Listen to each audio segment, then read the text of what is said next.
This used to be my favorite song ever.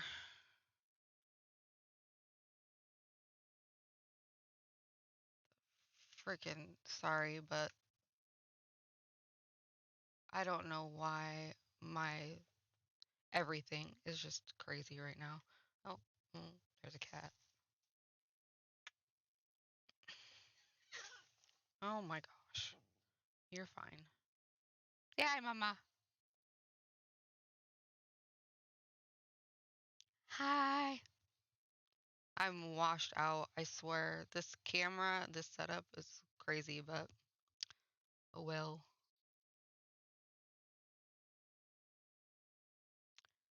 Um, okay. I changed my settings a little bit for the video player, so we will see how well it works today.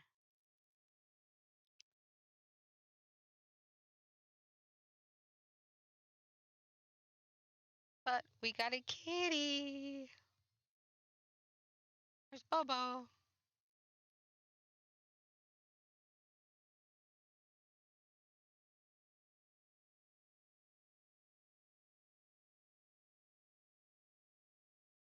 Okay, that's the end of Ellie Goulding for now.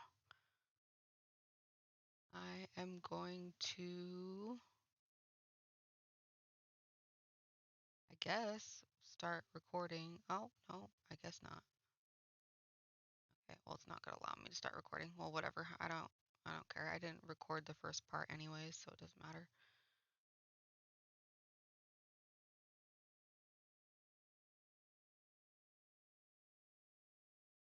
It might be a little bit loud. I don't know. I hope everybody's doing good today.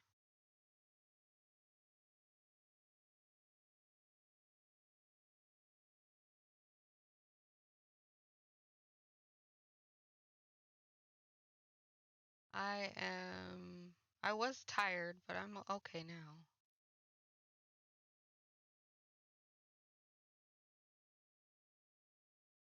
I hate the way this snaps. I think there's a way that I can change it, but no, don't go that far, please.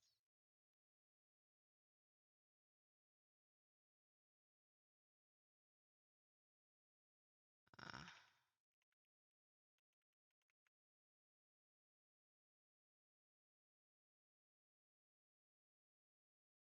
go down a little bit so you can see the kitty.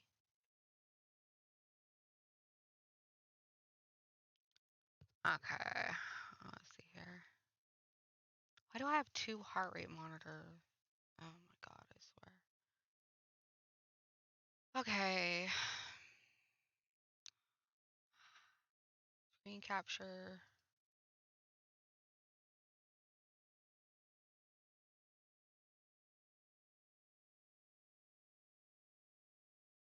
Make sure everything's all good.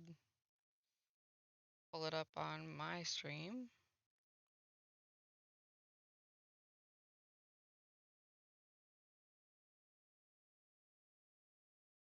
Oh yeah. It's okay. It looks okay. Oh hey. Ah, my phone's gonna die.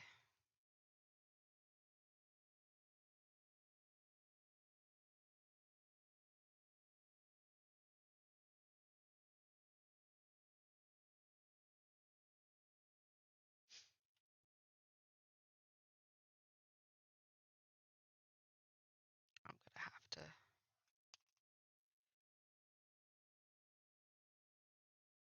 change this again. Of course. Love doing that.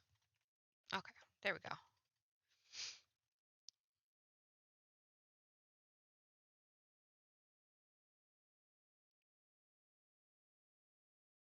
Um,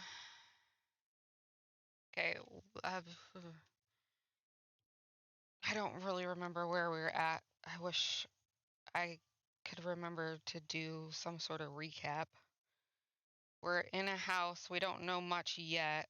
we started off way back in the day.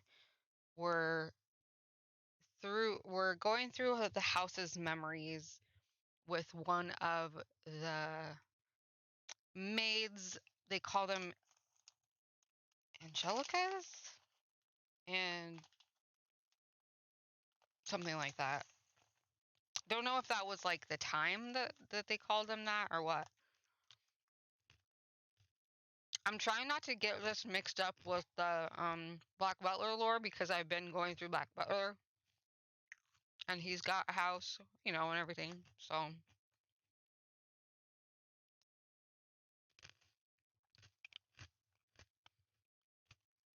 um there's a brother and a sister. They have a different relationship. To me, they have a different relationship. It may be the time. It's like um so yeah, that is where we're at right now. The brother and sister are growing up. They're very close. Um, the brother seems less naive than the sister, but I don't know. We'll see. Um, and the brother has a crush or a love.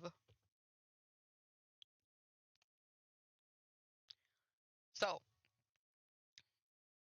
slowly but surely, time trekked onward, everyone working toward their own individual goals. Each early summer breeze that blew through the garden was like God's hallowed breath carrying the flower's fragrance in through the Rose Manor's windows. If only time could be stopped in this beautiful era made to live on through eternity. As usual, Mel's eyes chased after the white-haired girl, and Nellie pursed her lips in frustration at him.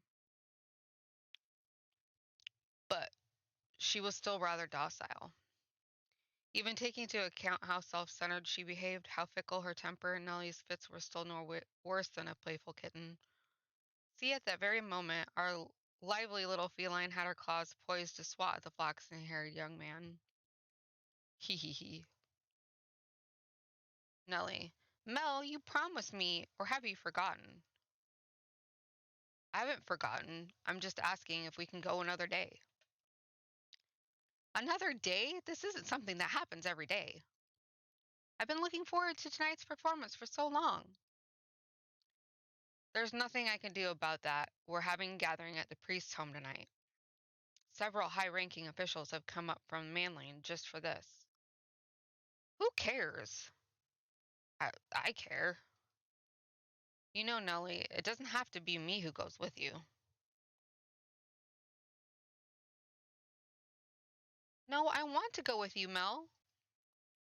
You've been so distant lately, dearest Mel. You refuse to do anything with me. That's not true. Tell me, if you can't go today, when can you? When will you be willing to go out with me? When will you be willing to play cards with me, to have tea together? I can't make any promises. I have things to do, obligations. And Nellie, you're almost an adult yourself. Stop acting like such a child. I'm not an adult yet. I'm still a kid. If it means I don't get to play with you anymore, dearest Mel, then I don't want to be an adult. Nellie, you can't. Lady Nellie, the master wishes to speak with you. Huh? Father does? What could he want? Go, go on, Nellie. You can't make father wait. He's very particular about people keeping their appointments. Yes, he is. Unlike you, dearest Mel.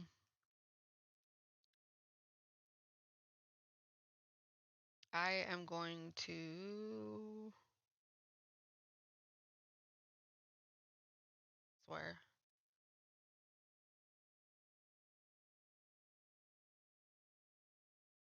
Music a little bit lower because it's kind of loud on my end, anyways.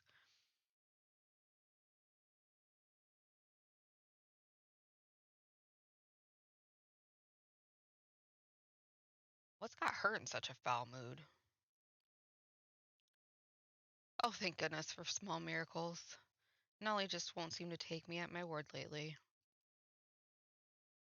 You mustn't be so harsh on her. She's your one and only darling little sister. You're right, but still, she's taken it a bit too far of late. Oh? I'm not so sure. She does not seem to be behaving any differently to me. Hmm. Am I the only one acting differently then? Well, you should act differently. You're getting to be an adult. She needs to grow up a little bit. Well, enough about that. Can I ask you a favor? Me, what can I do for you? Well, I was thinking. Physically, Mel was undeniably a young man, but the smirk that crossed his lips as he schemed to give his face his, as he schemed gave his face the sweet look of a little boy. Or perhaps that was simply a part of his charm, and it was not the age disparity, but his character that made his smile so heartwarming. What did he ask of me? You shall find out soon enough.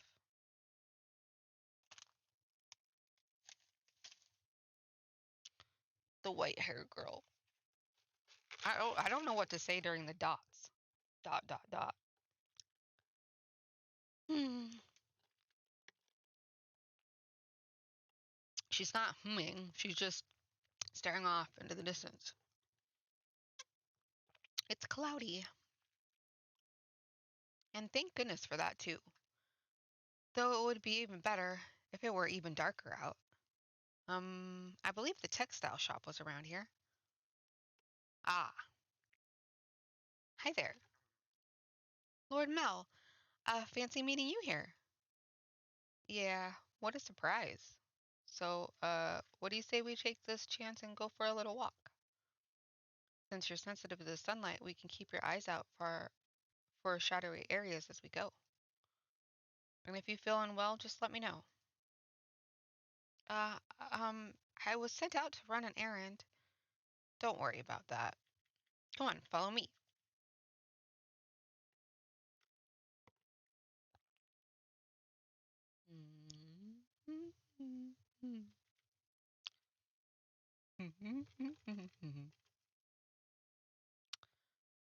I'm sorry. It actually wasn't an accident that we crossed paths. Hmm? I planned this out ahead of time, asked to have you sent out on a fake errand. It feels like I'm always on alert back at the mansion.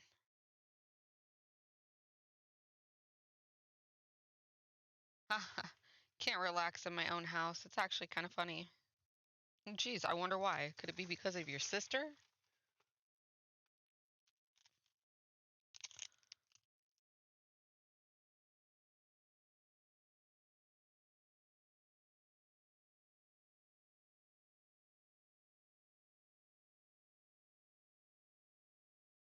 She needs to walk around for a little bit. The cat, because I think she just farted on me. Sorry, that was inappropriate of me. I just thought since the sun's mostly blocked out, it would be all right if I'm feeling just fine. Ah,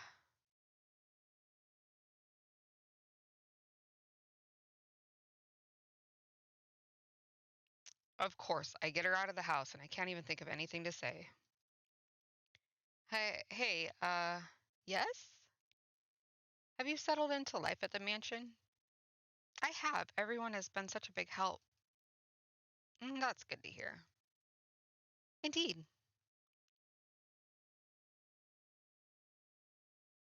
So, yes?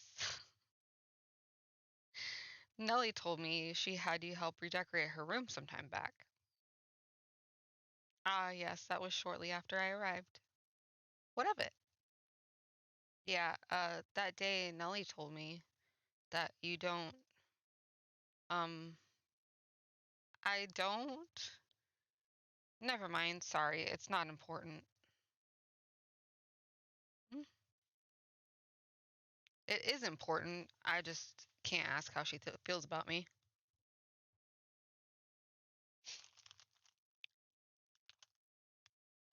I need to move my phone over here so I don't keep on having to look everywhere except my computer and the camera.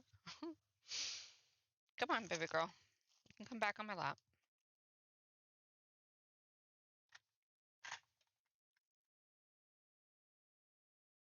There's somebody singing in the background now.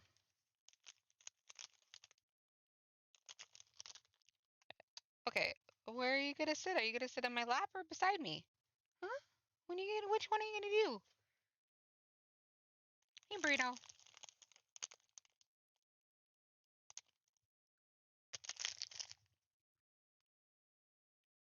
Well, it is important, but I can't. Oh, yeah. I already read that. But I can't just ask how she feels about me. That would make it sound like I do, don't I? Lord Mel? Oh, sorry. I had something on my mind. It looks like it might rain again today. The weather usually gets better as the summer approaches, not worse like it has been. It won't be a heavy storm, though. No, the wind is too gentle. You can tell from that? Vaguely, but yes. Huh, that's impressive. I often leave the house unprepared, only to find myself sloshing back in the rain. You laugh a lot more than you used to. Do I? Yeah, and I like that. You look better with a smile on your face. That smile suits Lady Nellie much more than I. What? Her smile and your smile are completely different. Also, a smile suits you as well, Lord Mel. Do you really think so? What am I supposed to do in the face of a smile like that? So, yes? Mm. Knowing her, if I ask if I'm imposing, she'll say no without hesitation. Trying to cover myself isn't going to get me anywhere. Hold on a second. I never did get you those flowers like I promised. There was a single white rose blooming in the garden. I was planning to give it to you, but it disappeared before I had the chance. So I'd like you to have this. It's not a real rose, but it won't wilt either. I. Mel was holding an ornamental white rose.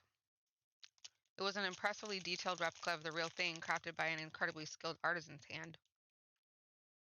It was, I imagine, made by the same craftsman from whom Mel had ordered Nellie's birthday necklace. The young man, who but a handful of days earlier had said he had no sweetheart, had come in to commission a present for a girl. The master of his shop must have been quite surprised, or perhaps it had given him a good laugh instead. It was for this moment that he so desperately sought for time together with the white-haired girl. I don't know what you like, so I had to base it on my sister's tastes. My apologies, I can't accept this. Is the design not to your liking? No, no, if you're concerned about how much I paid for it, don't be. I just want you to have it, that's all. Please. Why are you so kind to me? Why? Because I'm sorry, I can't accept it. A clear glint of flustered panic was visible in her red eyes. There is not a girl in the world whose heart would not flutter at the sight of the sparkling rose accessory, but her reaction was far from delight. As a matter of fact, there were traces of fear and apprehension in her countenance. I beg your pardon. Hold on. With a look of distress on her face, the white girl made a run off, but Mel grabbed her by the arm in the nick of time. At least tell me why. Is it because you dislike me? I never said I'm. Something's wrong with me. From the day you arrived at the mansion, it's like I haven't been myself. I've been strangely aflutter ever since then. Whether I try to study or whether I try to read, none of it sticks. I'm just looking at the pages of a text, tracing rows of letters, only for them to disappear as soon as I look away. It's all it's all because of you. I I truly am sorry. Please don't be any more generous than you already have. When I'm with you, my willpower wavers. Well, what do you mean by that? I'm so sorry. Ah, wait. Mel's grip loosened for a moment, allowing her to slip free and dart off like a gust of wind, not giving him a chance to stop her a second time. The dumbfounded, flaxen-haired boy stood frozen in place, left all by himself. The breeze, which the white-haired girl had called gentle earlier, felt faintly chilly, almost as if mocking him. Ah! It looks like she's even less fond of me than I thought. Ugh, God, I'm crying. I'm pathetic. Hmm? Well, if it isn't Mel, what might you be? Are you crying? Ah, I'm so pitiful. Sorry you had to see this. Think nothing of it. I passed by a girl just a few moments ago. She appeared to be rather distressed as well. Did something happen between the two of you? I wasn't good enough, it seems. Not good enough. That was the new maid I was telling you about before. I was, like you said, Father, I was keen on her, quite. Enough to bring me to tears like a miserable child. But she rejected me. I don't even have what it takes to be a stand-in prince. Mel, I apologize for complaining to you about this. I'm completely hopeless. Mel, please don't try to cheer me up. I don't need any sympathy. I just... No, Mel, listen to me. What? I've seen that girl before. What do you mean? But, you said she was a servant at your house, right? In which case, yes, she is. Please tell me, Father, where did you see her? Why must you be so evasive? It was probably someone else. Someone else? You're saying you mistook someone who stands out as much as her? Father. She and a man whom I assume is her father paid a visit to the church once. They came asking for food, their clothes in tatters. The two were emaciated. I don't think they were eating daily. What? Wait a minute, are you saying she's a beggar? But father said she came from an esteemed house. Which is why I said I might be mistaken, Mel. She has a singular aspect, but it's possible there's another girl who looks similar. Deep down, though, the priest surely believed the opposite, and so he said sternly, like teacher to a pupil, "But you must be absolutely certain, Mel, understood? You cannot proceed any further without knowing her ancestry." May I visit the church, Father? By all means. In the back of Mel's mind, a vision of the night of the storm, the night the white-haired girl arrived at the mansion, was surely replaying. She'd been wearing little more than rags and covered in grime, hardly the appearance of a respectable young lady of class.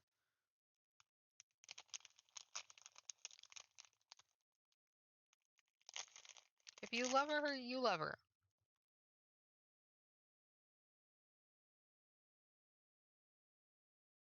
Have I been putting her through unnecessary stress?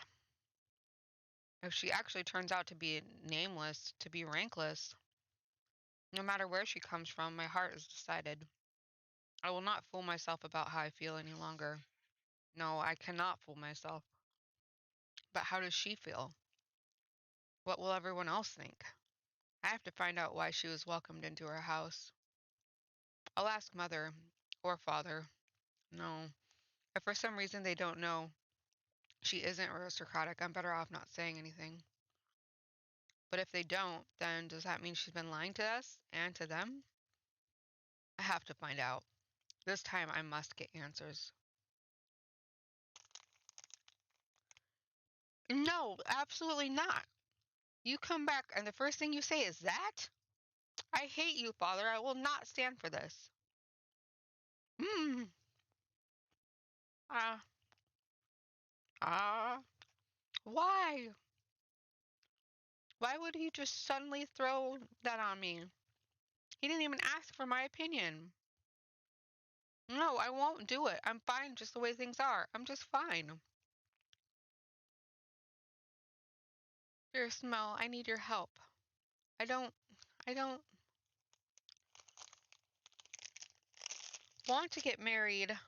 Uh-oh. Mm.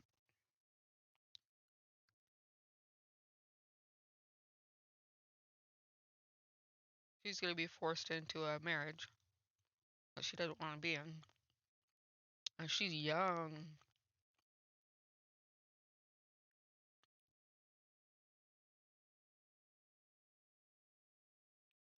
This may seem sudden, but I must confess that I made a grave mistake.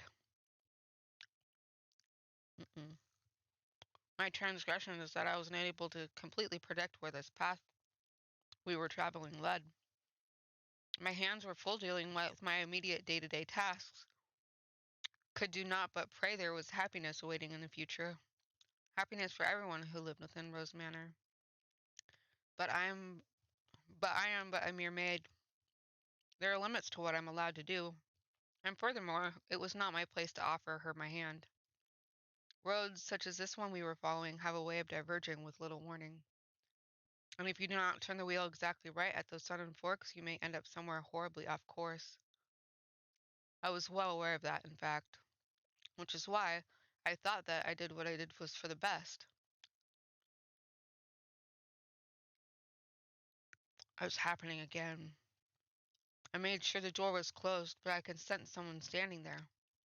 Someone watching me. Footsteps. They're looking down at me? I want to open my eyes, but I can't do it. Curses. You're just going to leave without doing anything, aren't you? Then hurry up and get out of here. Free me from this torture. Mm, not tonight. They're on my bed now, looking down on me. My neck. Oh, I can't speak. I can't move. Mm, these cold fingers. That soft breath. Why? I can move my body, but that's not important right now. The heck? White-haired girl. You smell of roses. The scent of a world far removed from ours. He made to gasp at the sight before him, only to realize he could not. The pressure of her cold fingertips wrapped around his throat robbed him almost entirely of the ability to breathe. Why? He silently mouthed the word. For that moment, at least, her melancholic ruby eyes were focused wholly on the flaxen-haired young man. In them glowed a faint flicker of willpower and a continuously burning agitation that roused her to action. I told you to stop being so kind to me. Why? It it will be all over soon. Please don't make any noise. Why? To put an end to this family. You are my only. Why are you shaking? What? Upon hearing Mel's words, the strength drained from her slender fingers. He had not been questioning why she would do such a thing. There was, of course, a trace of bewilderment visible in his eyes. But he did not shout, nor did he tremble in fear. He instead expressed concern for the young woman who looked like a cornered rabbit. I I am not shaking. You are, I can see it. As he slowly regained his breath, Mel's voice too grew clearer. Conversely, the red-eyed girl's grew progressively more faint and raspy. You're not doing this because you genuinely want to. There is some other reason. This is what I desire. Have you been to my room before? You have. I'm sorry. Well, I'll be damned. Tell me why you're shaking. You're not putting any pressure on your You're not putting any pressure on my neck. Why haven't you why haven't you ran? Because I cannot fathom why you would do this, so I'm not afraid. Do you hate me so deeply that you want me dead? Do you despise me to the point you would be willing to take my life with your own hands? No, no, I don't. See, like I said, there's another reason. If it isn't because you detest me, then tell me, why is it? I'm sorry. I'll leave your room now. I will do my best not to bother you any further, so please forget anything ever happened. Do you think I'm just going to say okay and let you go? Why can't you tell me the reason? I'm sorry. All right, then I'll try and guess. What?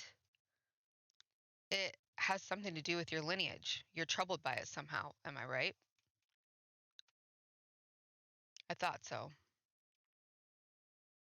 How do you know about that? The priest at the church told me he had seen you before. He also told me about your little origin. That's all I know. The only difference between us is social rank. I don't know what would cause you to do this. Please tell me who you really are. Tell me why you came to the mansion and why father allowed you to be a maid. I haven't said anything to mother or father. If you're hiding the truth from them, they still don't know. But I want to. I I won't get mad at you or have you punished. I'll even swear to God if you'd like. I I want to be the prince who whisks you away. I want to be like the prince who rescued the girl from the dark mansion and showed her the world. I know I'm not that dependable, but I want to help you. Why do you show me such compassion? Why do you treat me like this? I have my hand around your neck. Why? I thought it would be obvious. Or have I not expressed myself well enough? I I love you. Every time you push away, it crushes me. I didn't even know my heart could feel such distress. If you dislike me and don't want to be with me, then, well, I'll just have to live with that, as much as it may hurt. But if you have some other reason, some weight on your shoulders that you can't share with anyone else, tell me. I want to help you. There are other options. Things we can do about your. No, that's not it. Huh? I've tried to hate you so many times. So yes, there is more to it than just social status. But I can't do it. I couldn't make myself do it. What do you mean? I had so many chances, but I couldn't do anything. She spoke in a stifled voice, as if every word had to fight to escape her lips. She appeared so fragile, so precarious looking down on him, that it seemed as though if a gust of wind were to whisk through the room, it would blow her away completely. Her pale fingers were trembling, like she had tried to squeeze them again and failed. However, her hand didn't pull away from his. Ooh, fun, date night. Thanks, Bacon, for the lurk. I appreciate it. We had date night last Thursday. Well, date day. We went to the zoo. Hope you have fun. Stay safe.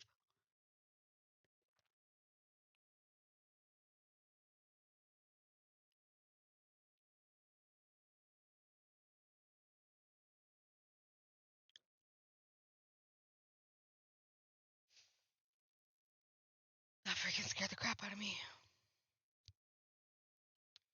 However, her hand didn't pull away from his still slender neck. Her hand is so cold.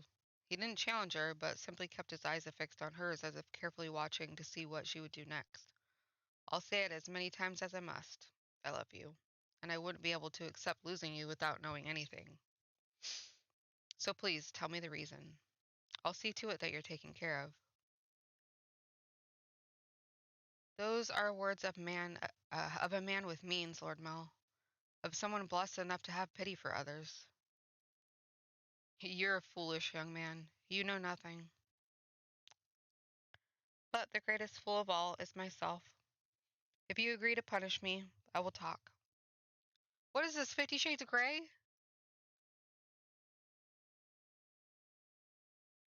Tell me. Her long white hair and his soft flaxen hair touched. For just the briefest moments, it appeared in the darkness as if though they had fused together. The white-haired girl, having finally gathered the courage, began to slowly tell her tale. Hey, we get to figure out what's going on with her, hopefully.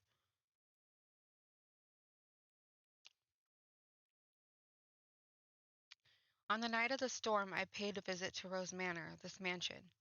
My father and I were always on the move, traveling across the land by foot, so it was only recently that we'd heard rumors of Rose Manor.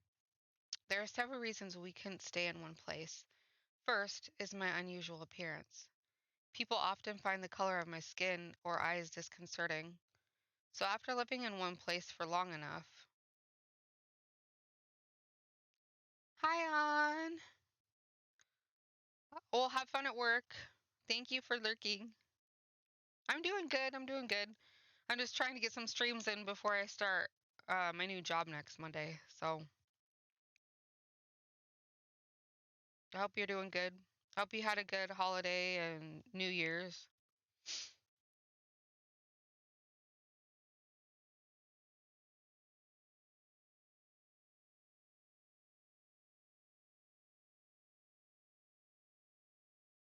I have a little gnat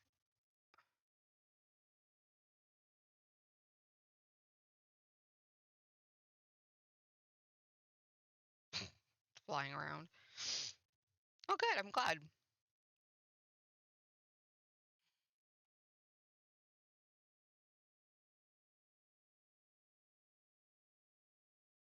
Yeah, it was really my holidays and my New Year's was just pretty chill, except for like a whole bunch of fireworks and guns going off around here, but that's normal.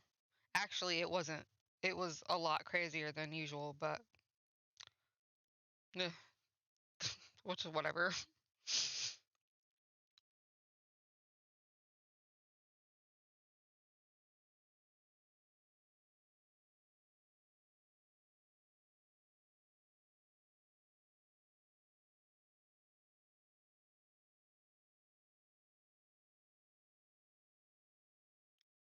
Um, so after living in one place for long enough, unsettling rumors would begin to spread, forcing us to leave.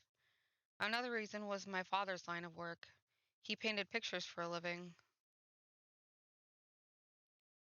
but he had trouble finding a patron, so he worked day to day.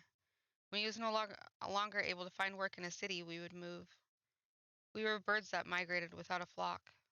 When we arrived at this town, my father was exhausted and weak. That's when we learned of Rose Manor and the family who dwelled within it. What makes that family so... Rhodes is a name my father could never forget. He was long ago a painter in the service of the Rhodes family. Well, hold on. Your father was an artist here? Yes. It was before I was born, so you probably don't remember, Lord Mel.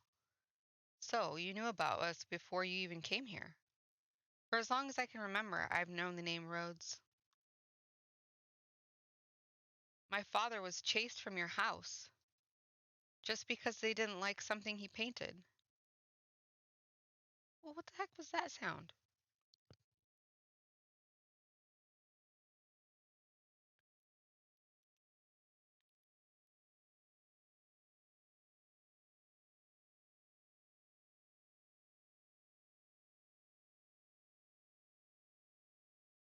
Okay, it was nothing that I did. I just wanted to make sure it was the actual the the novel, not something else. Like I added a weird sound effect. Having failed the Rose family, no one else would become his patron. Just as good reputation spreads, so too this bad one. Branded once as a failure, no one will take you in ever again. You nobles throw out parties and spread your gossip about this painter or that sculptor. The rose you tried to give me is an example of that. It was certainly crafted with skill, but the jeweler is only known because aristocrat spoke highly of him. My father's paintings were no less skillful. His was a talent that could not easily be imitated, something like that. But no one was willing to separate the art from the artist. Care. The Rhodes family stole everything from my father, but even thrown out onto the streets, his only skill was painting. That was all he could do to earn a living. With the little money we had for food, he gave to me. No, Bobo, are you okay? You okay, Mr. Sneezy? Mr. Sneezy? Mr. Sneezy? Okay, I'll let you sleep. He did anything he could to ensure my survival, even at the expense of his own well-being. My father passed away in this town. Up until his last breath, he was only ever concerned about me. He held me in his arms and ran his fingers through my hair, an apologetic look on his face. If I had a normal appearance, I'm sure life would have been much easier. He was always telling me how sorry he was for making my life so hard, even though it's not his fault I look like this. I think it is. I think you're like half vampire. I disdained the Rhodes family for putting my father through such hardship.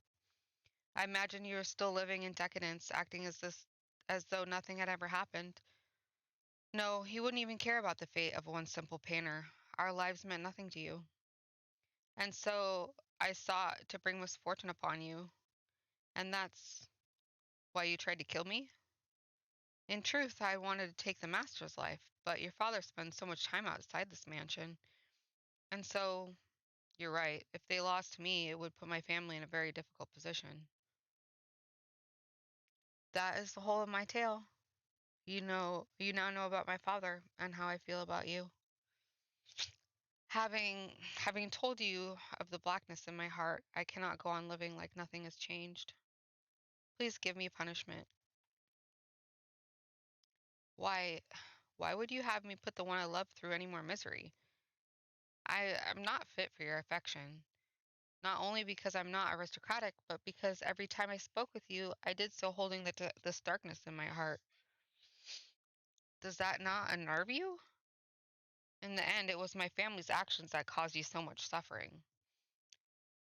Would that your father would that your father were still alive? Perhaps I could have done something. I'm sorry. And besides, you hesitated. You didn't actually kill me. What am I even to punish you for? As you said, you had countless opportunities, but you could not bring yourself to do it. Oh my gosh. I have tons of cat hair all over my freaking lips now. I don't know why. Guys.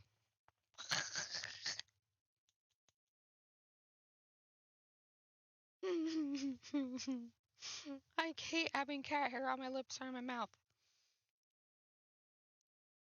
So I gotta take my freaking lip gloss off.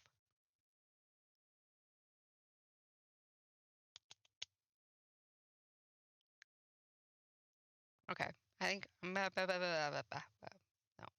I was okay. I'm not okay anymore. I have an idea. Where is it? I don't know where it is. Oh, there it is.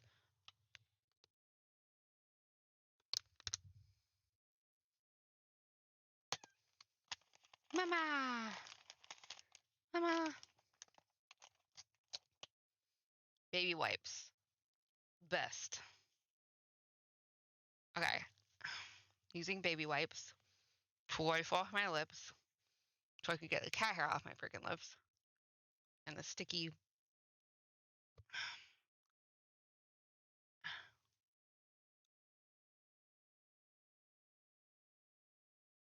Okay.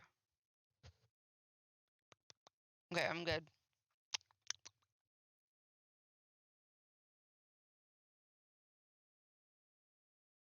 Okay.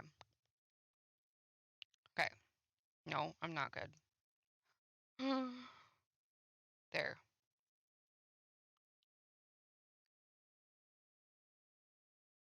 I thought that the baby wipes would help, but this just wants to keep on sticking. Doo-ba-doo-ba-doo-ba-doo-ba-doo.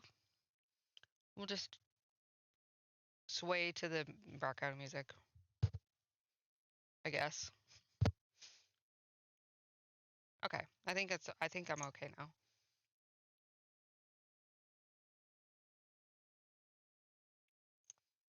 I kind of wish that the picture the backgrounds and stuff would change a little bit more because I've been staring at this for a while now. But I mean, I guess they're still talking. Tell me why you couldn't kill me. Because if it's because I haven't given you enough reason to have even the slightest bit of interest in me, nothing was as I envisioned it. What? I assumed the residents of Rose Manor would be cold, people who believed that wealth and rank mattered above all. But on the night of the storm, the mistress was the first one to extend her hand to me. I arrived at the mansion disguised as a beggar. Actually, disguised isn't the right word. On many nights, I only survived on the generosity of others. The mistress did not send me away when she saw me. Quite the opposite. She took me in as a servant. So that was Mother's doing. I could scarcely believe she would invite a stranger into her home, and she would treat a stranger with such compassion. I thought perhaps she knew who my father was, but I had never met any of you before, so she simply must be that kind-hearted a woman. And the mistress continued to treat me with kindness despite me disquieting my disquieting appearance and the darkness in my heart. In time I began to grow less and less sure of myself. Was what I meant to do truly right? Were the things I felt truly justified? But it was a certain fact that my father was here and that he had been chased out. So I decided I should take your life to put an end to everything before I wavered any further. And then, and then, and then, you were too kind to me. It's all your fault. Because you laugh with such affection, because you give me smiles like that, because you say the things you say. You, I'm sorry. No, no, don't apologize. I'm so happy to hear that, despite the unusual circumstances. Please don't say you want to leave. Don't ask me to punish you. I could not do anything for your father, but at least allow me to do something for the daughter he cared for so dearly. You're far too kind-hearted. I'll be happier with you around. You can become a real aristocrat. Huh? There are families that would be willing to adopt you, especially knowing it would bring them ties to the Rhodes family in the near future. Are you saying, as long as you're okay with that, of course? I don't understand how you could possibly say that. I have my hand around your neck even as we speak. It seems reasonable enough to me. Sure, you just tried to kill me, but let's adopt you so I can make you my wife. I'm desperately looking for some way to not have to lose you. I couldn't. I don't know any etiquette or social customs. How could I? You can learn all of that. You're pretty and naturally graceful. You'll do just fine.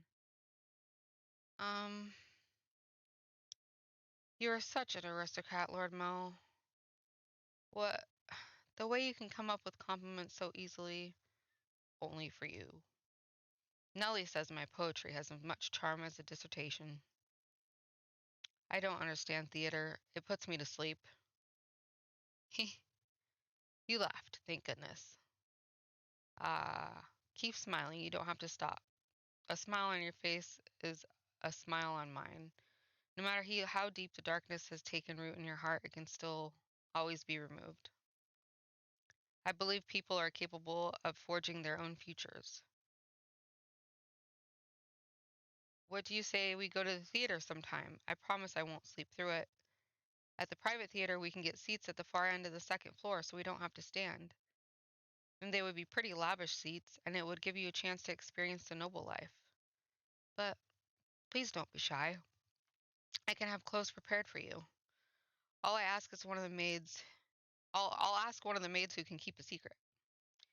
Say the one with the black hair. She kind of scares me though. Haha. I don't know what I'm supposed to say. How could you show such compassion for me? I tried to inflict harm upon you. Am I allowed to feel such joy?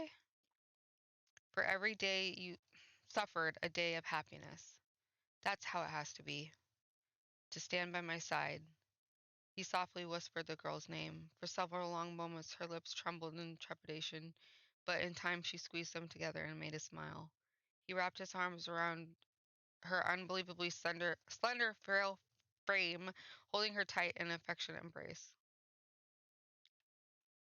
Her name, I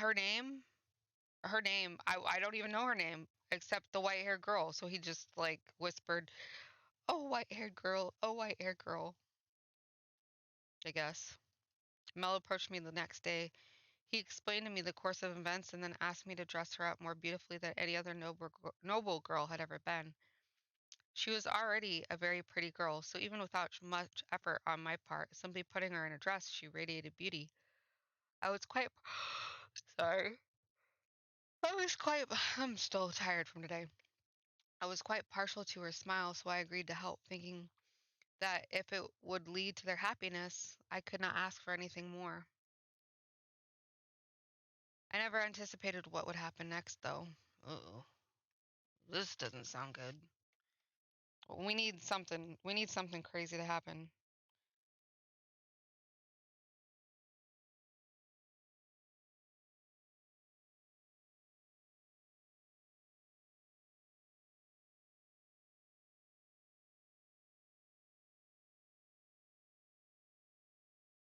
Sorry, I got a text.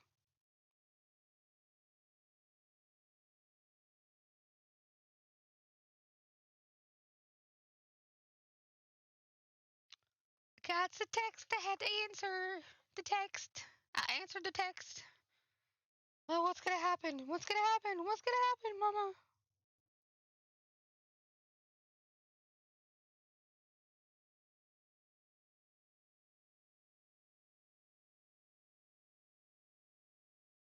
Why?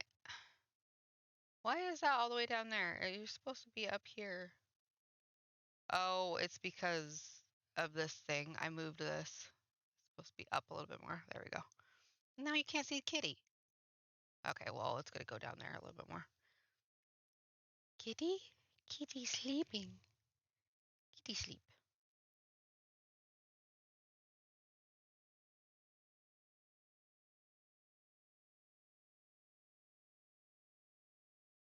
No, I don't. Not that. Not that. There we go.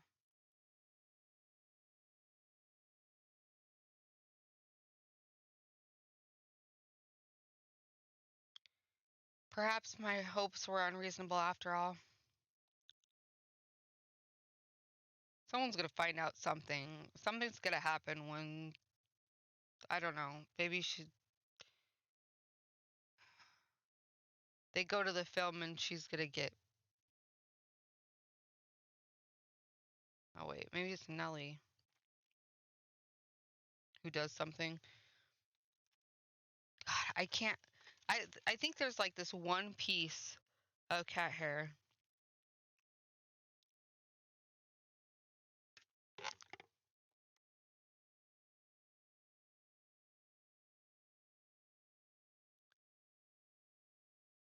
Arthur, her husband, her new husband, her husband to be. Now, Nellie, you love the theater, so don't look so cross. Humph. Nellie was out with a man other than her brother that evening, a rare sight indeed, and she was quite clearly in a foul mood. I will not stand for this. That I should have to marry a man as disagreeable as Arthur. It's unthinkable. The young man at her side was Nellie's fiance, selected by her parents. On any other occasion, she would have snubbed an invitation from any man who was not Mel, but she had little to say in this matter. I wonder if she's gonna die or something. I don't know. I have no clue what's going to happen next. She was, for lack of a better word, forced to go out with him. And oh, how furiously she had fought against it.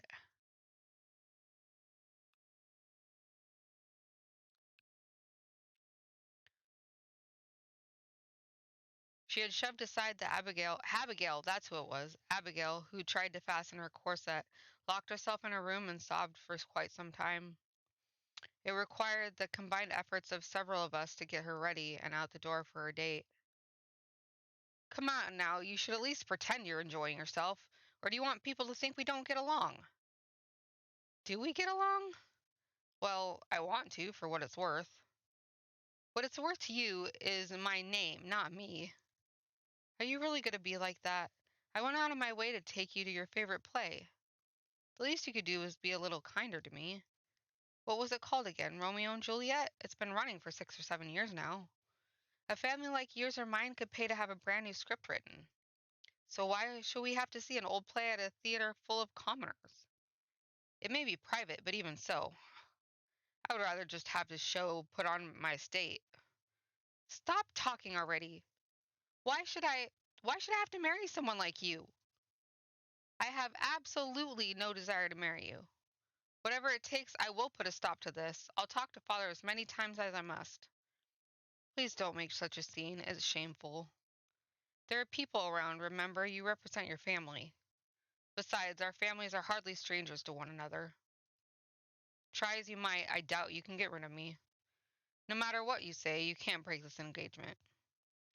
You don't.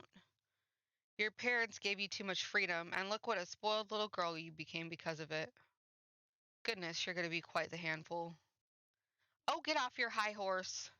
No, you're the one on a high horse, Nellie. You are going to be my wife. You could at least put some effort into liking me. Ugh. What happens when I take you to a social engagement and you act like this? It's shameful to both of us. This coming from someone who used to call me Lady Nellie, what's your problem? When you chose to act like a lady, I'll gladly call you that again. Goodness gracious. When you choose to act like a lady. Put yourself in my shoes for a second. I have to marry a bratty little girl because it will help my family. How dare you talk about me that way? You're not a damned princess. Open your eyes. If you think talking to your father will get you out of this marriage, you're welcome to try. I doubt he'll have it, though. They're both kind of bad. Otherwise, you can just go complain about it to your friends. Oh, that's right. As far as I'm aware, you don't have any friends. Enough! As you wish. This is so frustrating. Why should I have to listen to this jerk mock me? I have Mel, I know. If father won't listen to me, I'll ask Mel to talk to him. Mel will be able to convince him. I don't know. God, I swear. This cat hair is fucking me up, man.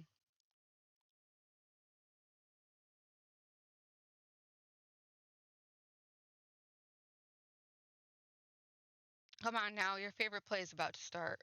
Maybe you should face forward. Enjoy it while it lasts. You won't be talking down to me much longer. What? Is that? Wait, Nellie! Get back here! What is that damn child's problem? I didn't give her permission to leave. Father will be sure to hear about this. I cannot have the roads making any more of a fool of me. I. You're fine. Don't be shy. But so many people are looking at me. That's because you're gorgeous. No, it's because I look strange. I assure you that's not the case. It is true that you have an unusual appearance, but right now the unique color of your hair, your skin, and your eyes all serve to accentuate your beauty. You sound like a prince, Lord Mel. What? You think so? I mean, I did say I'd be a stand-in prince for you, but I think you're a wonderful prince. Just not just a stand-in, which makes you my princess then. I don't. Aw, you're supposed to say yes I am. There. You're going to make me sad. I I guess I'll just have to keep working till you submit. Oh, hey, the play's about to start. What am I supposed to be doing? Nothing in particular. Just sit back and enjoy the show. Oh, but there is one thing. Yes? If I start dozing off, could you maybe wake me up?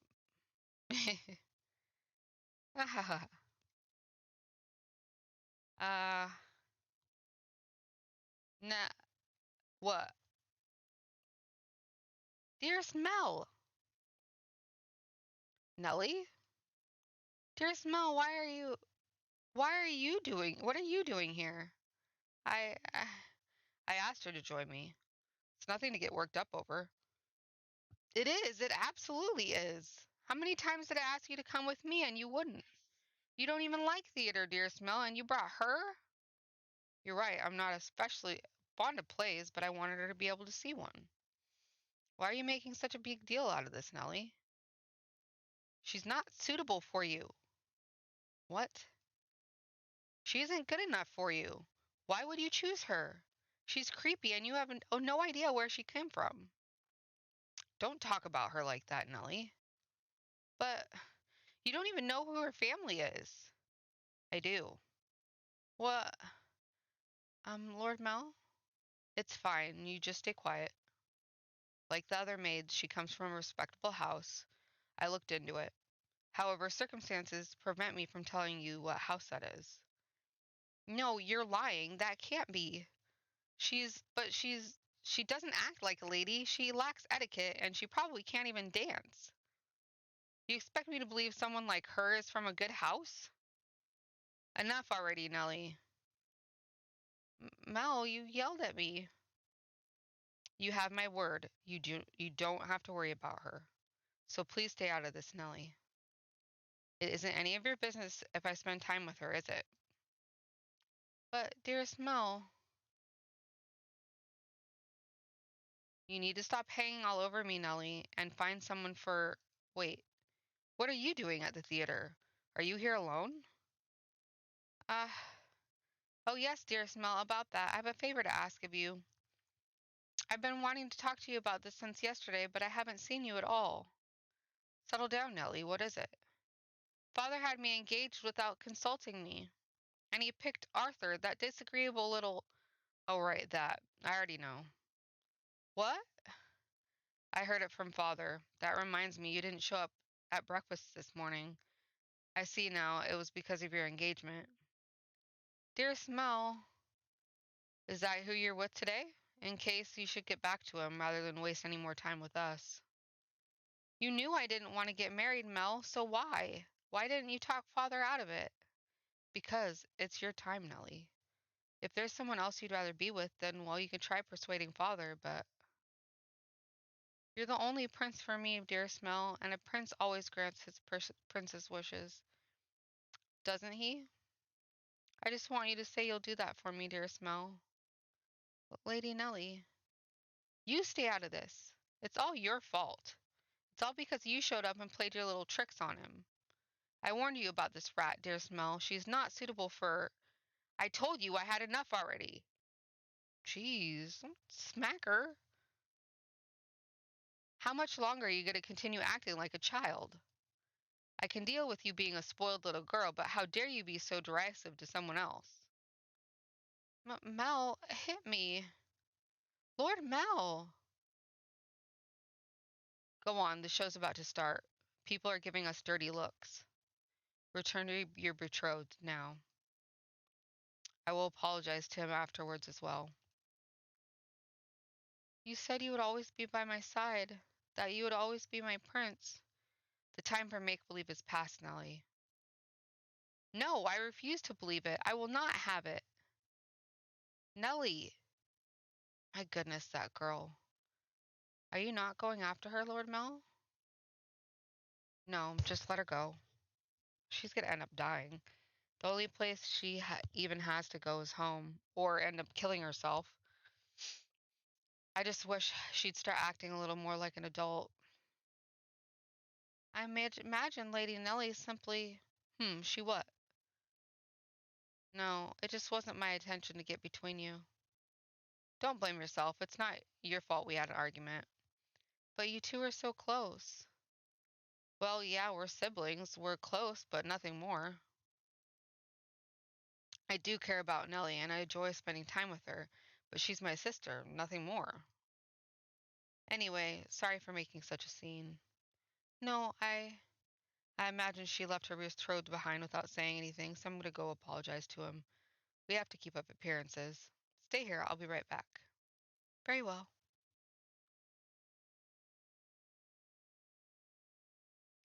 Master, what are your thoughts on the tale so far? Which of the siblings do you think was in the right, Master? The brother or the sister? Oh my, I apologize for the abrupt question. Did I startle you? What do I think? Yes, I believe Mel was probably right. He was also surely happier than her.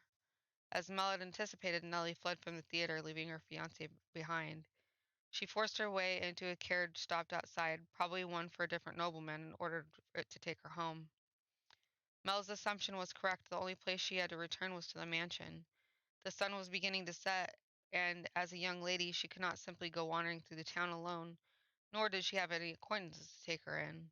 Her world was, in essence, composed of two elements, her brother and the rose garden. They were the light of her life at Rose Manor. She lived a very isolated existence. Ha ha ha! Oh, she's crying. I don't think I could do the crying. When she escaped back home, Nellie went straight to her room, locked the door, and began sobbing. The waves of her sorrow came crashing effortlessly over the levees. Tears streamed through the cracked walls and the dams blocking her tear ducts. Why? Why won't you help me, Mel? Why won't you take my side? The decor in her room appeared blurry through her damp eyes. Memories of the day she had it redecorated played back in her mind with crystal clarity. She told me she had no feelings for you. That liar! That liar! She let her emotions run wild, breaking glass, craftworks, silver plates designed by famous foreign artisans, flower vases, all sorts of things. It was as though a beast had been set loose in her bedchamber. The vase she tossed shattered against a painting hanging on the wall, spraying with water, porcelain, and roses in every direction. It was the portrait she adored so dearly of her and her brother. Ah, and in what appeared to her like a metaphor for her life, the frame fell off its mounting and came crashing to the floor. Nellie darted over and scooped it up. The frame had broken, but the painting inside was unharmed.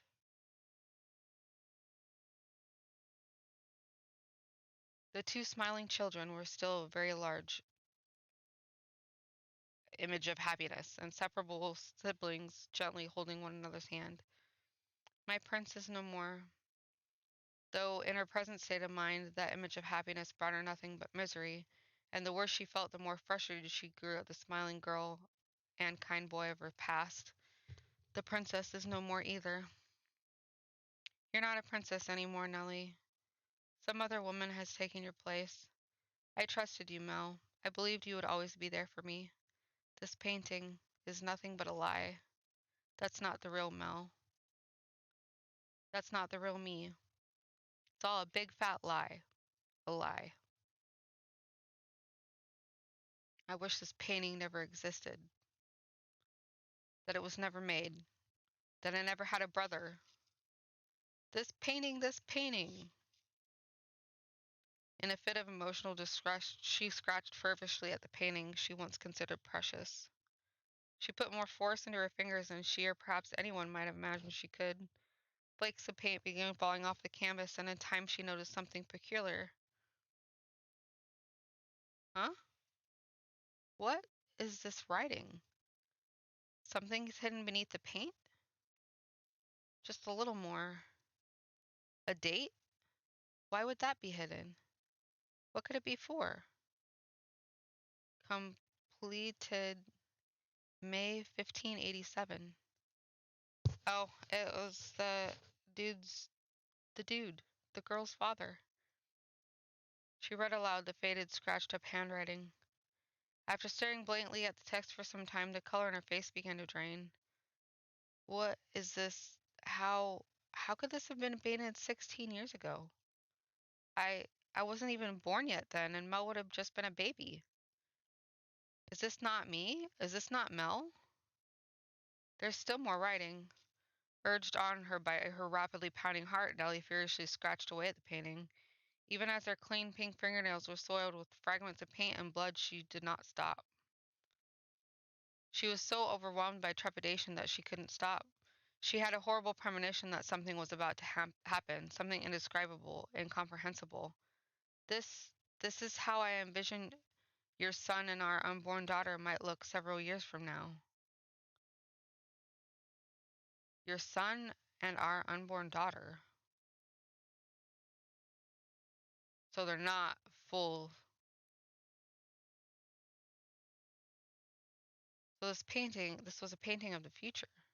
Then it really is of me and Mel. No, use your head, stupid. I'm only 14. 16 years ago, I wouldn't not have been inside Mother. But then who is this? Who is that holding Mel's hand? Who is that with my brother? More, there has to be. Ow! Found it. There's more writing. I have to know. What is it? What this is? Calm down, Nellie. It's nothing to get worked up over. I'm sure it's nothing.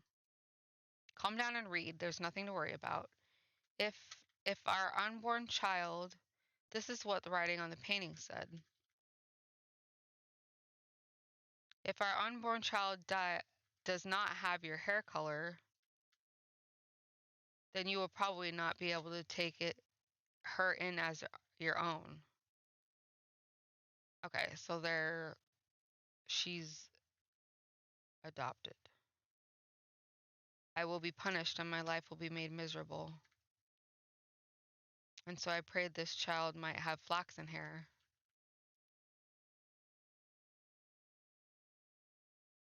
Though it is a sin to wish she has in her a trace of me, I do hope it is a girl. What am I reading? I don't get it. Someone tell me, what does this mean? A painting from 16 years ago, hair color, sin. I do hope it is a girl.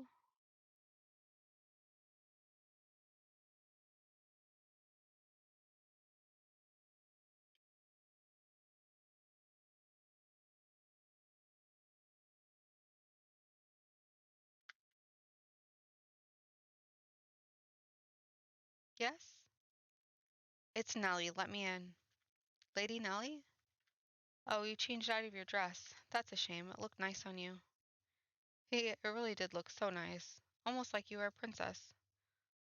Lady Nellie? Say, I've got a question for you. Do you mind? By all means. What color hair did your father have? I beg your pardon? Did you not hear me? Should I repeat the question? No, no. I assumed it would be about Lord Mel.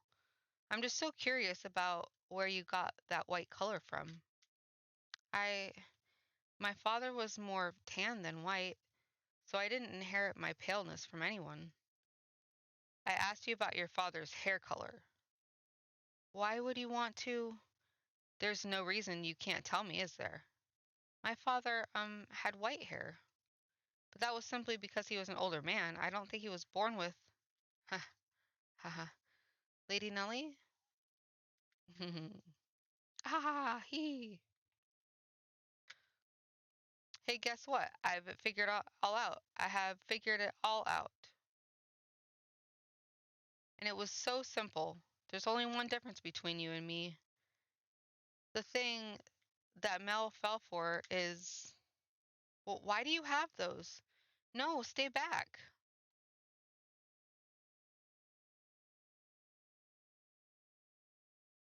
I feel dumb. I feel so dumb. I know I'm supposed to know, I'm supposed to be figuring this out, but we have finally reached this point in the tale, Master. If your memory has been refreshed, then we can return to the mansion immediately. Very well, then. If you insist, Master, we should proceed with the story. It was a stormy night, much like the one the white-haired girl had first arrived on. It was quiet as a crypt in the mansion, not a single light visible in the halls. The house sat in wait for the sun to peek over the horizon. The darkness is, generally speaking, something that rushes by like a gust of wind as we sleep. The flaxen-haired young man, too, lay in bed, pale blue moonlight sporadically streaming through the gaps in his drawn velvet curtains as he attempted to submit to slumber. He was having difficulty drifting off, but as time trickled onward, he drew closer and closer to the arms of Morpheus.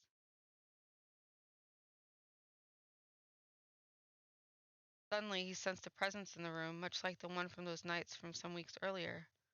Is someone there? Answer him. A slender feminine finger pressed gently against his lips. There was no hostility in the motion, but rather a great deal of affection. You're. The silhouette faintly visible in the dark room was the same as that night. A flash of lightning shone through the drawn curtains, illumining her beautiful white hair. Several silky locks spilled over her shoulders and brushed against Mel's cheeks. A couple soft puffs of air tickled his face as though she were silently laughing. He assumed her finger, held against his lips, was her way of telling him to stay quiet. She began to slowly, delicately trace the outline of his mouth, moving down his cheek and along his jawline as if over porcelain. You're rather more forward than I remember. Well, I suppose you were. Oh, you always were quite daring. This isn't the first time you sneaked into my bedchamber. The boy said in an attempt to conceal his surprise. Do you remember the night she came to exact revenge on him for her father? Indeed, she had proven herself to be a rather bold girl once already. It's dark, I can't see you very well. Why don't I light a lamp, or perhaps we could open the. Before he could finish, the white haired girl sealed his lips with her own. In the near total darkness of his bedchamber, the two shadows appeared as one. Did her sister kill her and, like, assumed her form or something? That's. I don't know. I don't know. I have no clue.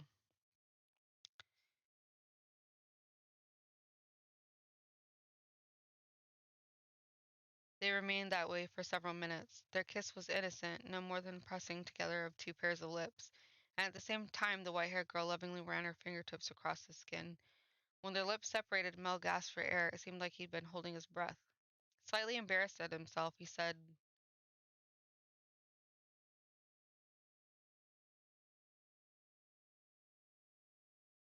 "Dearest Mel."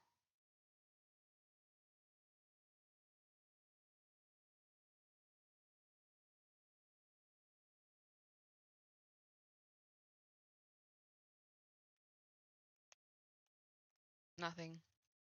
He could not speak. The silhouette hanging above him was certainly the white-haired girl's. Or was it? Because his next words were, Get off me! He reflexively shoved the girl straddling him aside. She rolled off the bed, landing on the cold floor, but slowly, gradually, she crawled her way back towards him. That wasn't very nice. Veiled in the darkness, she slowly lifted her head, and then there was another flash of lightning. The heavy fabric of the curtains rustled, bolts of light streaming between the gaps. Her flaxen irises glimmered, though in the bluish-white light they took on a twinge of almost golden glow. No need to be so rough. This isn't the first time she visited your bedchamber, is it, Mel?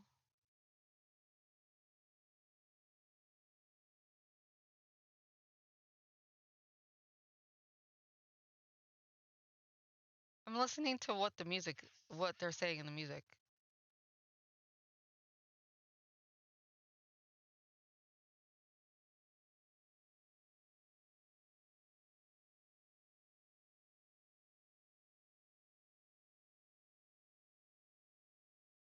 Okay, I can't hear it now.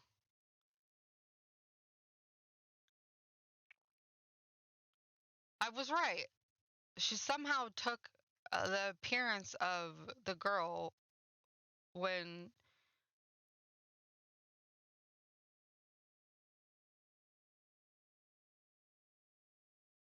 Oh, okay, she's speaking.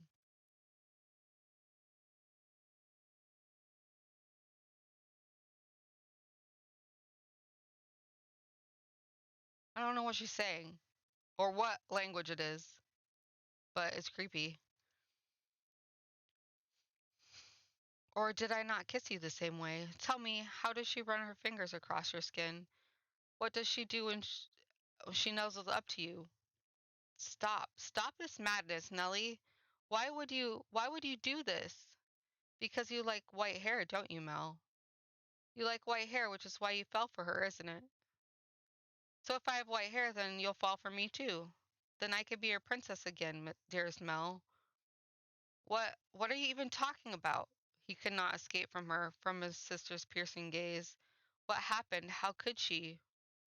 Questions crashed into the young man's mind like waves in a stormy sea, but none of them found answers. They simply caused him further perplexity.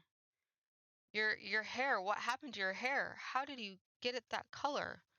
Oh, this? He You like my wig? Yeah, I figured she'd scalped her. But as soon as the words left her mouth, Mel was in motion, propelled by pure instinct. Thank you, Slender, for the lurk. I appreciate it. Uh, he clenched Nellie's shoulders tight enough to dig his fingers into her flesh. You're hurting me, Mel. What did you do to her? Tell me, what did you do? I made her leave. It was a perfectly reasonable decision. She was obviously not nobility, and thus hardly fit to be a part of this household. But there's no need to worry, Mel. I'm here to take her place. You sound like a madwoman. It doesn't matter if she was of noble blood or not. She promised she would stay by my side. So how could you do that to her? I promised you long before she ever did. And I love you far more than she did, Mel. Have you lost your mind? You're not making any sense. Where is she now? What is she doing? It's always her with you. What more could you want from me? Tell me, what does she have that I don't? And do I have to get you to focus on me or what do I have to do to get you to focus on me and only me? We're siblings. Don't you understand what you're doing? Oh, I understand it quite well. Far better than you do, dearest Mel. I even know that a former queen was executed for it. But if we don't get caught, there's no problem. Nellie, you're saying that you've always felt this way about me? Oh my, you didn't notice, dearest Mel? You truly are a dense one. I guess romance just isn't your strong suit. But you've noticed now, haven't you? You know exactly how I feel about you, right? Quit it. Enough. Don't say anything else. Stop. Stop having these insane feelings for me. It's disgusting. Hee hee hee hee. What are you laughing about? Poor Mel, content in your complete ignorance. All right, I'll tell you everything. Mel, you can only love blood-related women. Huh? His cackling sister appeared to him like some kind of inhuman life form. Her actions and incomprehensible exclamations slowly drained him of his strength. What kind of deranged nonsense is that? I love her. She's your sister, Mel. Haha, very funny. How far out of your mind have you gone, Nellie? Poor Mel. Do you honestly know nothing? Say that her father was a painter? He painted pictures for a living. What of it? For a time her father painted for our family. You've seen the picture before, dearest Mel. The one hanging in my room of the two of us? That was painted by her father. He did a good job, didn't he? Oh, so the girl in the painting was the other girl, not her. Okay. I kept asking and asking until you finally agreed to hold my hand. And how did you feel about that? You were rather embarrassed, weren't you? Do you remember that day, dearest Mel? You couldn't possibly remember it, but there's a chance you might remember this. Before we moved into this mansion, we had a painter with white hair. I don't remember any such thing. He was long ago, a painter in service of the Rhodes family. But that painter did something very, very bad, and because of that, he couldn't remain a part of our household. Do you know what he did, Mel? He lay with Mother. My father was chased from your house. If the child had been born with flaxen hair, the painter would have not been thrown out. The baby would have been accepted as a part of the family. But that wasn't how it turned out. The child had white hair. She didn't look at all like she carried the Rhodes family blood. But see, Mother had me. That I'm here is all the proof that you need. The girl born 16 years ago didn't have flaxen hair. Up until his last breath, he was only ever concerned about me. He held me in his arms and ran his hands through my hair, an apologetic look on his face. You're talking total nonsense. What proof do you have? If you want to see it, then I'll gladly show you. The artist left a message in the painting in my room. Tell me, am I truly wrong? What did that girl tell you? You're lying. What part of it is a lie, Mel? Everything I'm telling you is the truth. Why don't you go ask Mother? I'm sure she would throw quite the fit. Mother wouldn't. The mistress did not send me away when she saw me. Quite the opposite. She took me in as a servant. It never made sense to me why she would hire a maid she knew nothing about, someone who just showed up at the door one day. And when I asked Mother to make her my maid, she stubbornly refused. From a good house? Don't make me laugh. If she were really nobility, she would have given us her name. But Mother was so desperate to cover up her mistake. That doesn't make any sense. I don't believe a word you're saying. It couldn't possibly be true. Wouldn't it be nice if you could bury your head in the sand? But Mel, feigning ignorance is a sin. No! I refuse to believe it. Not a chance in hell. You just don't understand anything. How I feel, how much I've suffered. Do you have any idea how long I've loved you, knowing that you would never accept my affection? But then, fancy that. You fell in love with your half-sister. Then I should qualify for your love too. Shouldn't I, Mel? I can't laugh like that. Stop it. Enough. Shut your mouth. Not another word. I don't believe any of this. Mel. Ha ha ha ha. I know you'll never love me. I know there's nowhere for me to run. Say, when we were kids, was that really me? Was I really by your side, Mel? If that painting tells the whole truth, I was never once did I get to be your princess. Not even once.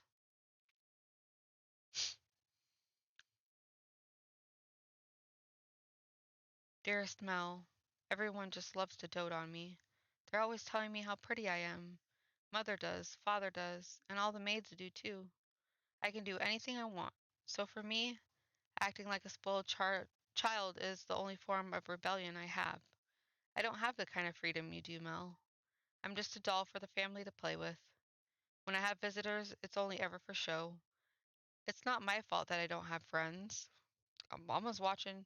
Dearest Mel, you're the only one who's ever cared about me more than anything in the world. Dearest Mel, I always knew how I'd react if you fell in love. I would cry my eyes out. I would envy her to death. I would get angry as a bull.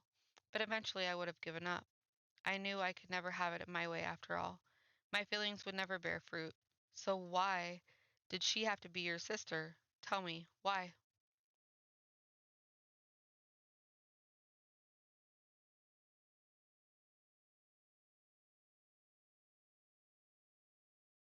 Oh, dearest Mel, here you are again reading such hard books. Oh. You'll fall on the keyboard. What are you doing? Are you tired?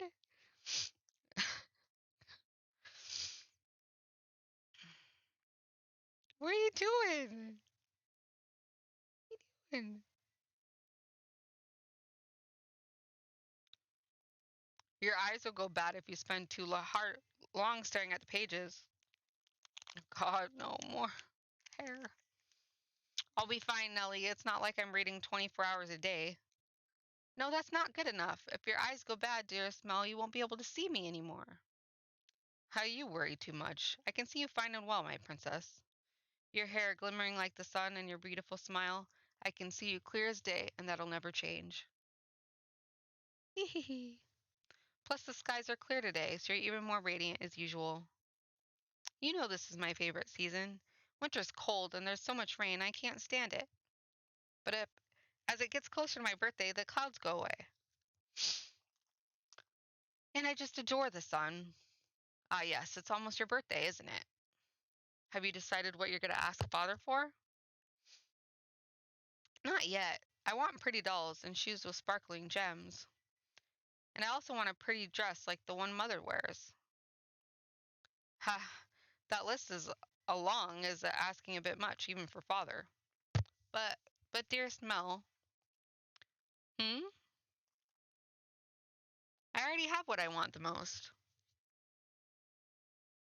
The truth is, as long as I have that, I don't need anything else. Oh, and what would that be? The hairpin that they bought for you the other day? Or maybe the song they had written for you last year? None of that, dearest Mel.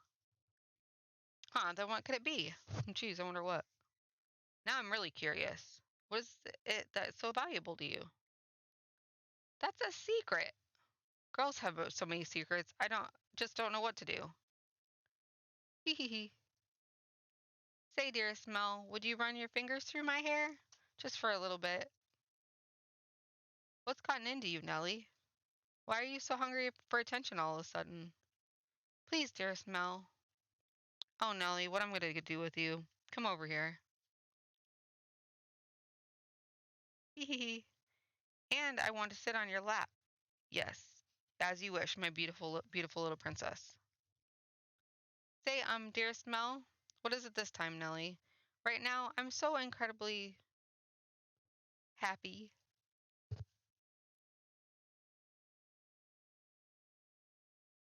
Oh, and out of curiosity, who was it that you really cared so much about?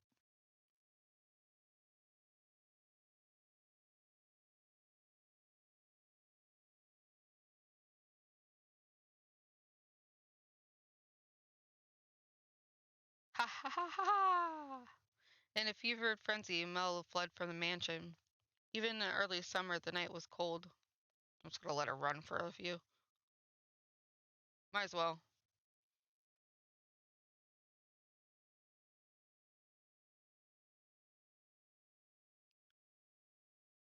And to make matters worse, raindrops pelted him from head to toe. Oh, him run. But that caused him little discomfort, for a far greater maelstrom of pain rampaged within his breast.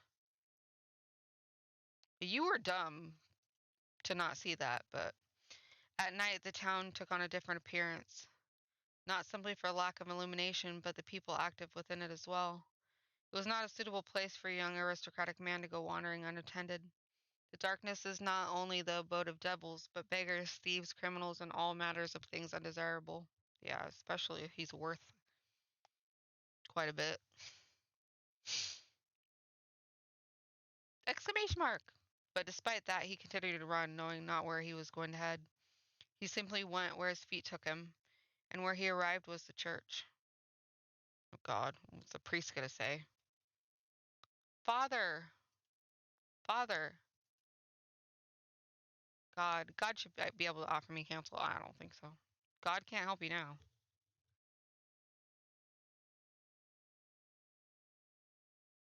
To answer all my questions. I mean, he said make sure that it's not her. Be sure. He said he warned you about that painting about her and Nellie's feelings, not her lies, but the truth. Please open the door. Open the door. But as you might expect, the door was locked and the priest showed no sign of responding to his calls. The sound of pouring rain drowned out everything else. Let me try this. Fiber 170 calorie bar.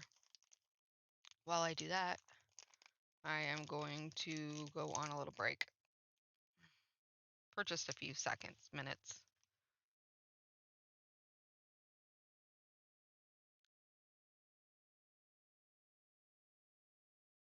I'll be back.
Okay.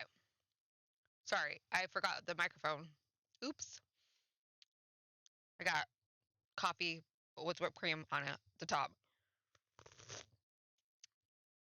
And it goes like this. And I know you. It's time for some happy music before I get back into the house of Fata Morgana, which I had no clue was going to turn this way. I thought that maybe it might, but I was like, no, it'll be fine. It's just innocent. No, it's not innocent. It's definitely not innocent. It's double not innocent.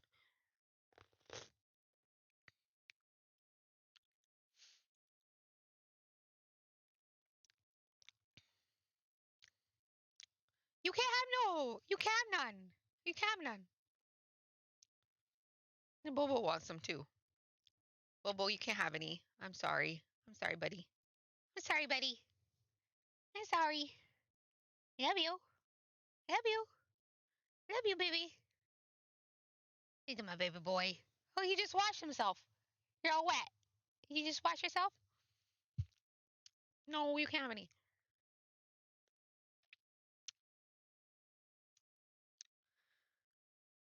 Okay, we're gonna pause this. What? No, you can't have any. No, you can't have any.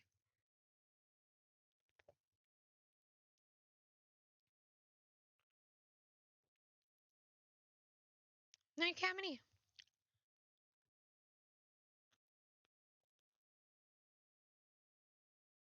Okay, Mama. It's not Mama time anymore. It's not Mama time anymore. She's all up in my business.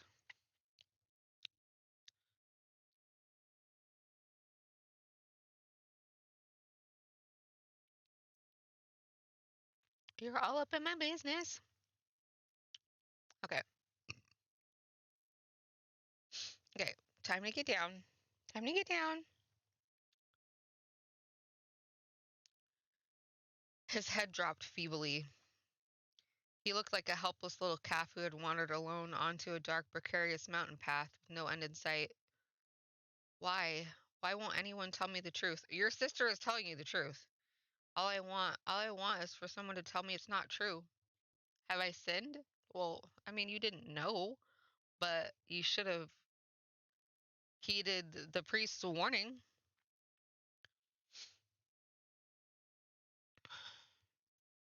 No, I didn't know anything. Did you? I didn't know. No, no, none of it's true. So I haven't done anything wrong. I'm not at fault, am I? Yeah, I think you're partially at fault. Nevertheless, his sister's claims and her laughs continued to echo within his head. If he truly believed it to be false, he would have gone to look at the painting. That he could not was an indication that uncertainty had a stronger grip on him. Fragmented images of a white haired painter fluttered through the back of his mind, but he desperately shoved them aside. What good is the church? What good is theology? What good is God? I. What? Something moved near the boy. It stood immediately behind him and grasped his light dressing gown. He had been so consumed in his own world that he had not noticed the person's presence until they were close enough to touch him. What? Who are you? Standing there was a beggar dressed in tattered rags. He's still begging at the church? The hooded beggar tentatively extended his hand toward Mel, pleading for the relief with sad, slender fingers. I wonder if that's her dad. Were he a generous young man, Mel would have given the beggar something. Were he generous, of course.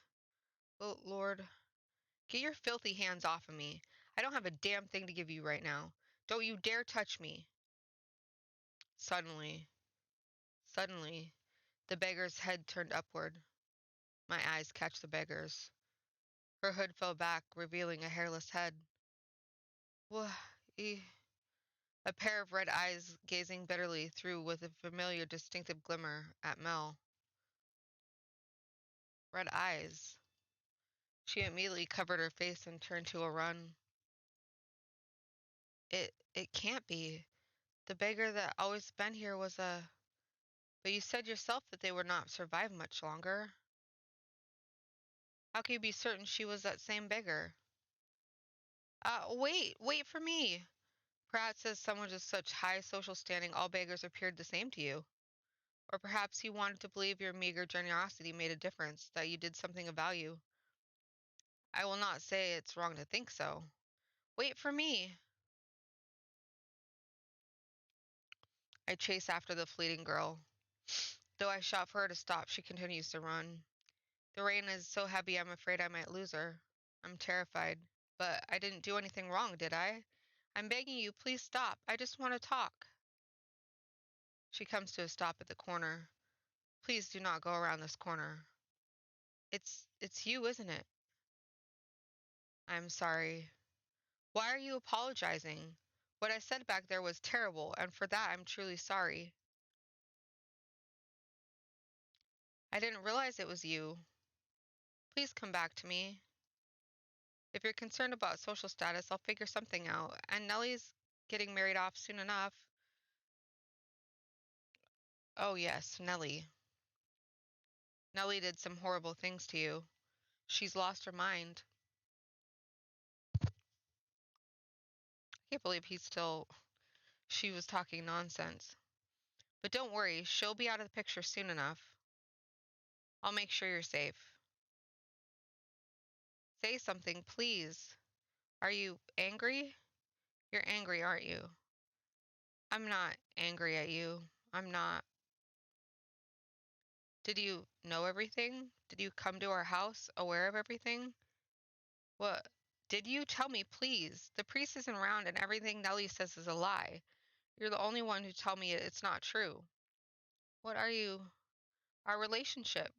I don't understand what you're saying. I see. You don't know. You don't know. It's for the best. Nellie's the only one who knows, and she'll be gone before long. Everything will be all right. Lord Mel, it'll all be all right. Let's go back. I'll make sure you're never put in danger again. I'm begging you, stay with me. My appearance is no longer suitable to stand at your side. You saw how unsightly I am back at the church, did you not? Hair can grow back. That's not a problem. Now I truly look the part of a hideous witch. But I am to blame. It was a sin for me to find happiness in your kindness. What are you talking about? My sin was falling in love with you, not what happened to my father, nor how we had to spend our days. There's no sin in that. We have our own lives, whole lives ahead of us, don't we? With enough time, this whole tragic mess will be behind us. No, it follows you. Things will only get better from here. I'll be your prince, like the one who took the girl to see the outside world. So please, give me your hand. Come to me. Don't leave me all alone. I need you by my side. Please. I extend my hand around the corner. I sense her hesitating beyond the bend. I'm begging you. I can't see what's on the other side, but a vision of her reaching out to put her hand in mine wells up in my mind. But that story never had an ending. What? She doesn't take my hand. I doubt the girl ever wrote that letter. Ah, she's not there when I turn the corner. Why? How did things end up like this? Where did I go wrong? Oh God, you know where you went wrong.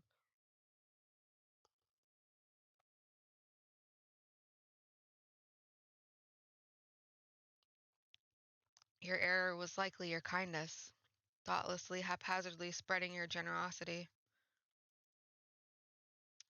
But that generosity came from your own desire to avoid pain, for your own happiness. I, what should I have done? I can't take this. Everyone was happy. Nellie used to laugh and smile. She once meant the world to me. How did things end up like this? It's not my fault. I didn't do anything wrong. If you pretend like nothing happened, then perhaps you can go on smiling in your head.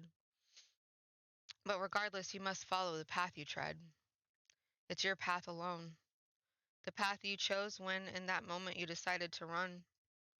Make the wrong choice in those moments, and you shall find yourself on the road to ruin. I would have been better off not knowing, better off in the dark. I just wanted those tranquil days to last. They were supposed to last forever. At some point, your childhood must come to an end, and that ending may not be the one you anticipated. I can't stand this world. You yearn for a world that would treat you with kindness. What should I do? What should I have done? Someone, please help me. You should return now. If you spend too long out here, you're liable to catch cold. Now let us return to our own time.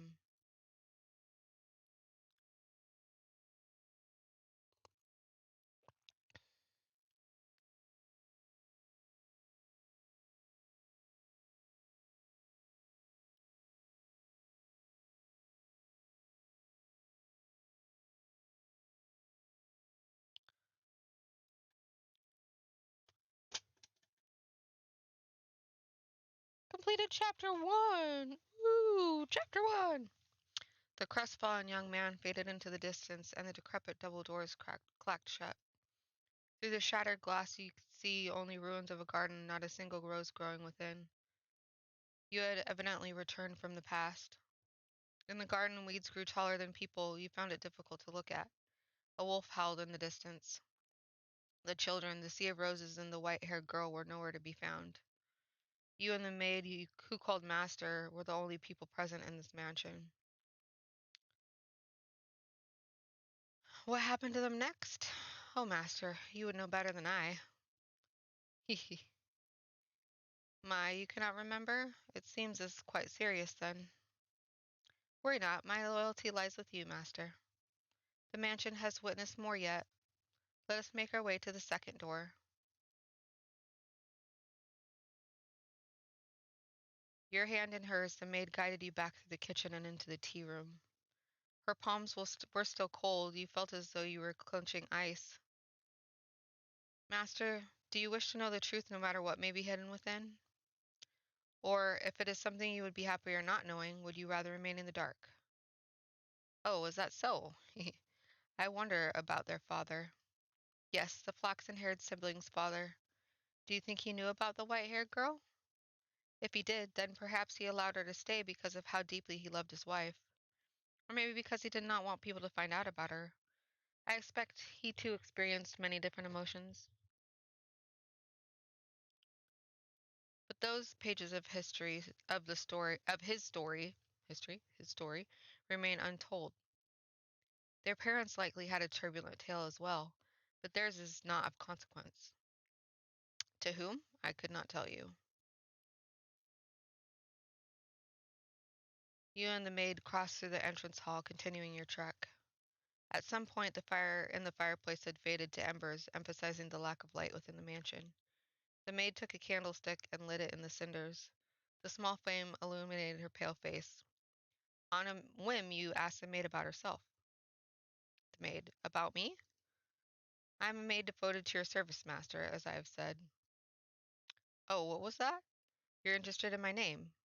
You flatter me. I truly do appreciate the question, but you're more welcome to simply call me the maid. Also, it would make me much happier to hear you say my name after you recalled who you are, master. A subtle smile rose to the maid's face, after which she began to lead you down a first floor corridor.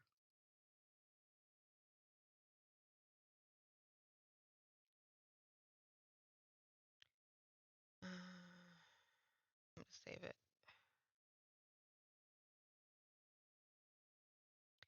Still holding the maid's hand, you passed in front of the full mirror. It reflected the warm light of a candle, which disappeared out of the range shortly thereafter. Oh my, is something the matter? Did you come across something peculiar? The maid had not appeared in the mirror, though she was not the only one without a reflection. You reached the end of the corridor. There appeared to be a doorway, but the door itself was long since gone, leaving only a hole in the wall to frame the stairs behind it. Without hesitation, the maid descended into the darkness. You have more interest in this mansion, master, than a mere maid, do you not? Though it pains me to say much in your presence, master, this house is cursed. Yes, it's a curse that runs deep. As you just bore witness to, the majority of those who dwell within these walls fall into misfortune. I have served here for many years, and periods of happiness are as fleeting as sugar cube in a cup of hot tea. Why did such tragedies befall them? If I were to guess, master, it was because you had not returned. But when you remember your true self, the mansion's curse should be broken. The next door is before us. It appeared to be the entrance to a cellar.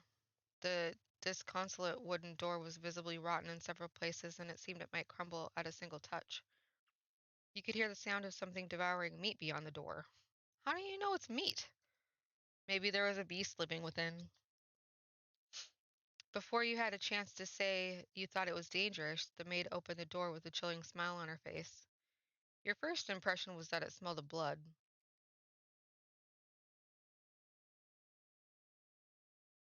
Ooh.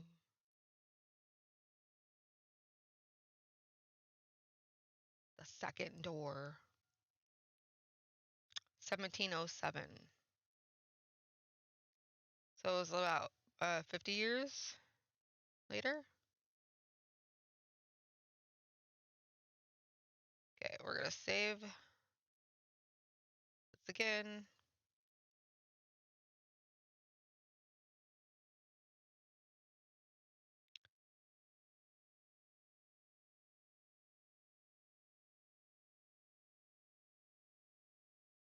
And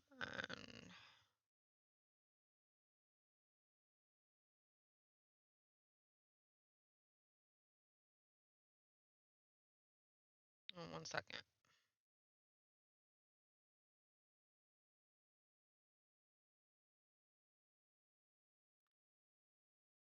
Over 2 hours long.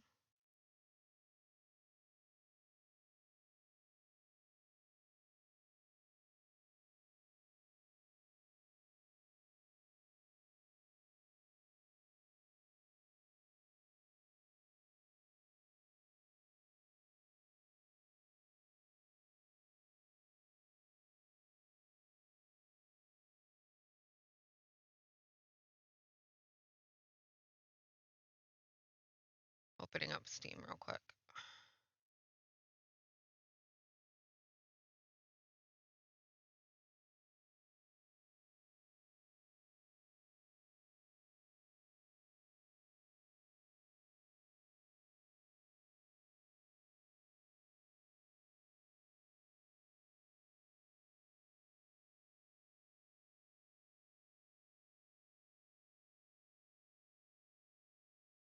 Where?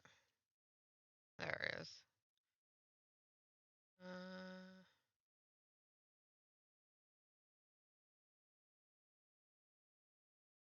hey, Danny. I'm good. How are you? I am in the second. Oh no. Oh, I got it. I get it. I get it. Backlog. I'm in the second door now. Um, hold on. I'm doing good. Oh, audio. Looking for headphones.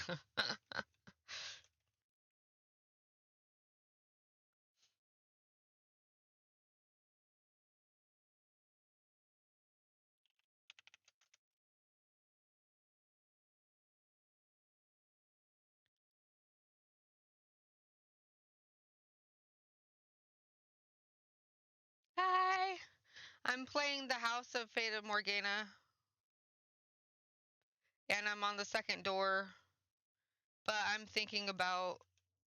I was thinking about maybe doing something else, but I don't know. Like, I don't know what I want to do. Oh yes, Mama. She's just having fun. Just I don't know. There's this guy right here, but he's asleep now. Oh, thank you. She's she's this one's mom, but he's like really huge and she's like really skinny and tiny. Are you so cute? Are you so cute? She doesn't really like to be held, but she's like half asleep right now, so she don't care. Yes, he does. He does eat all the food. And he's freaking long like his dad. I got to see his dad before I they're rescue cats.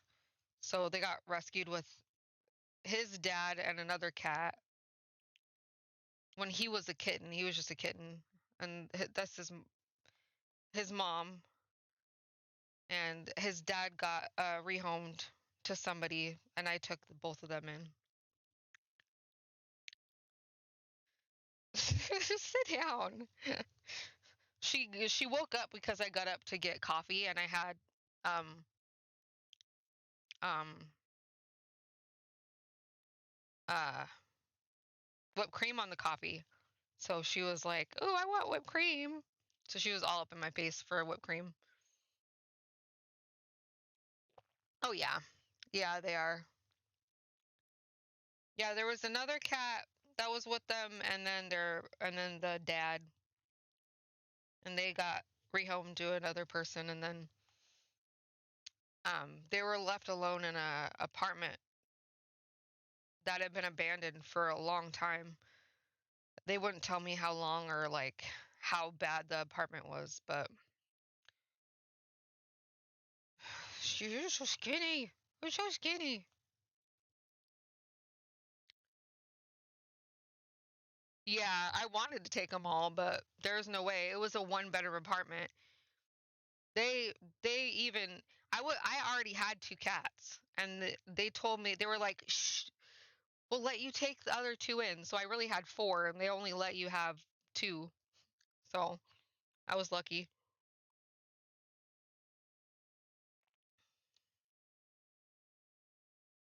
I wanted to take the dad, actually, but yeah,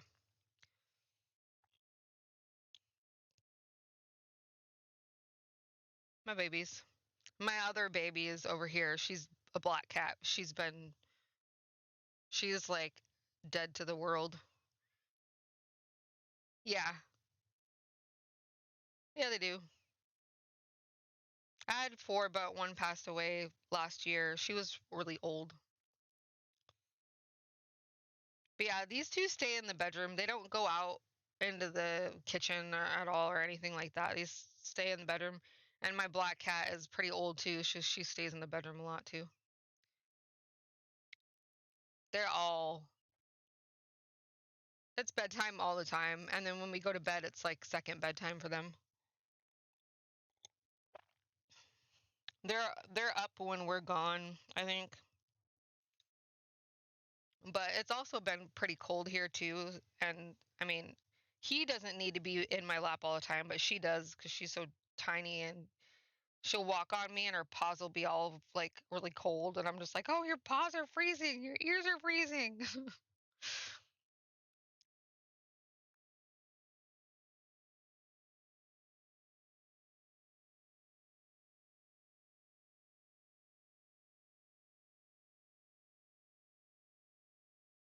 Yeah, it sucks, but we're planning on not getting any more cats. Like I always said, if I come along a Siamese that needs a home or something like that, that I'll take the Siamese in. But yeah, after we're done with cats, no more cats. We might get a dog once we get like a bigger house, but maybe one cat. But we're done with having multiple cats. Um, so it's about this house, and basically I've lost my memories and I'm getting back my memories, and the chapter 1 was had a lot in it. Yeah. Yeah, definitely. You can't really replace any of them, but you can still love, you have new loves. Um it was about this little brother and sister, and the brother is like, "I'm your prince and you're my princess" to the sister and everything. and the sister is all like, I'm your princess, and they grow up together, and like I think they're in their like teens. She's what, 14, and he's probably like 17. And there's this white-haired girl um who comes into their lives as a maid, and he falls in love with her. And then his sister gets really jealous and finds out from a painting that the girl with the white hair, the maid with the white hair, is actually his half sister, their half sister.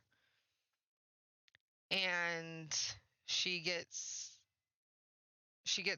yeah, she just gets really jealous.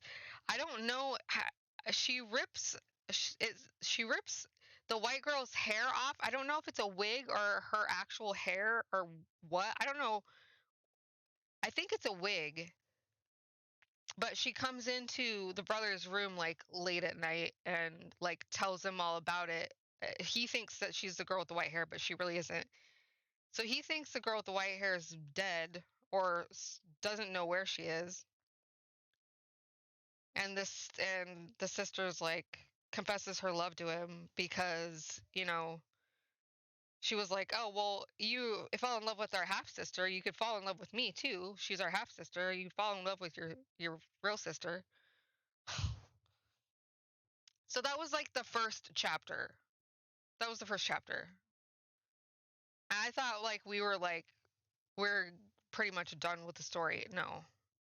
No, we're in the second chapter. Yeah, it is. It's yeah, it's crazy. I didn't think it was going to be like that. I thought it was going to be like a love story, like a regular love story, but no. It's like a double mess.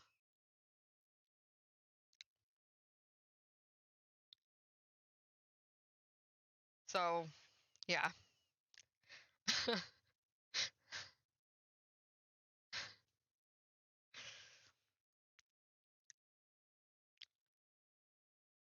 So, right now the first door was at the rose garden. This door is in the cellar.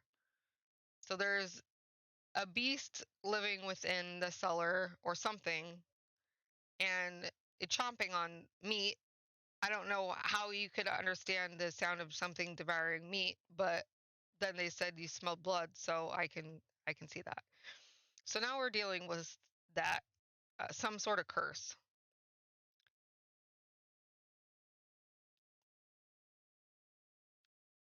Yeah, but no.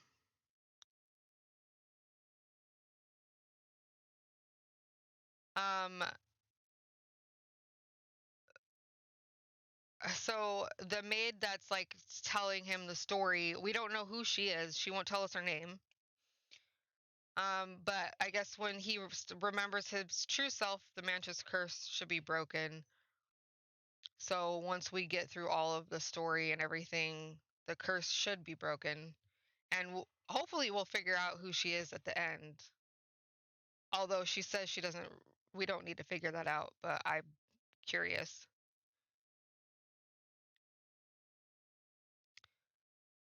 Uh, so the mansion sat in ruins in that era. Not a soul resided within. The grandeur of the house was lost to the ages. It was in perpetual decline. So nobody had been. It was like 1557, I think, the last time we were there, and now it's 1707. Where is the? There it is. Not a flower grew in the garden. Dust and dirt blackened the plaster. Cobwebs blanketed the corridors. Ivy shrouded the outer walls. It was not a pleasant sight. Yeah, hopefully nobody's eating his sister anywhere. Oh, come on. Ah, stupid thing. As hard as I tried to fight it, I could not stop the mansion's descent into disrepair. The depth of the previous owner's grief, or perhaps despair, was far too much. Oh, yeah. So Nell, the brother, he he doesn't want to believe it. So, ooh, thank you. Ooh, it has a pocket in it. I got leggings. Oh, what are they? Jalapeno ranch? Oh, jeez. I got a whole bunch of.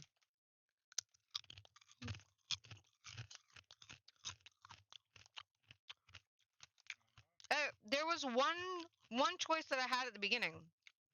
I know there hasn't been a choice yet.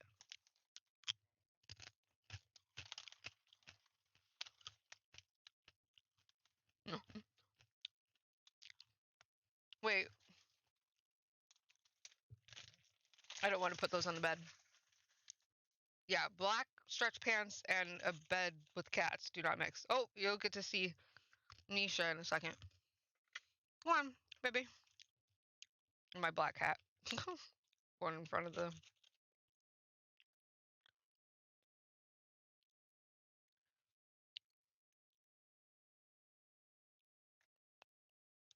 Oh my gosh. Okay.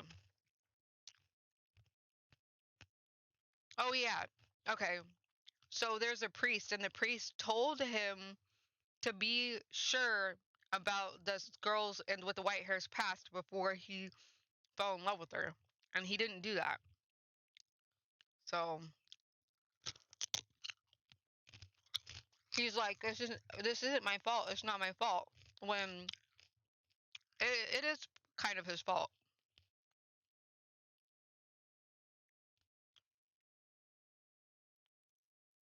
Yeah. Okay. Um. After the beautiful flaxen-haired family, people stayed away from the mansion. They had no heirs, so their bloodline simply vanished into the depths of history. If that's him, I don't know why it would be him. 1707, he'd be like 60 something. No, the 1500, he'd be like 200 something. Okay, I don't know where this is going. Um, why he? Oh, well, he didn't have a reflection in the mirror, and neither did the maid. So this must be his ghost, maybe. It had been about 50 years since the house last had a resident. The forlorn property appeared as though it had been abandoned for centuries, and the occasional villager who stumbled upon it did not remain there for more than a day. My time there was rather solitary. That was perhaps the loneliest time of my life. Who's talking? It's not the house talking right now, it's the maid. Everyone who visited, or the memory of whoever this is right now, everyone who visited the mansion feared it, and it was left without anyone to become its master. I even came to believe that my time serving as a maid, okay, this maid, would come to an end in this era. However, one day I noticed something out of the ordinary.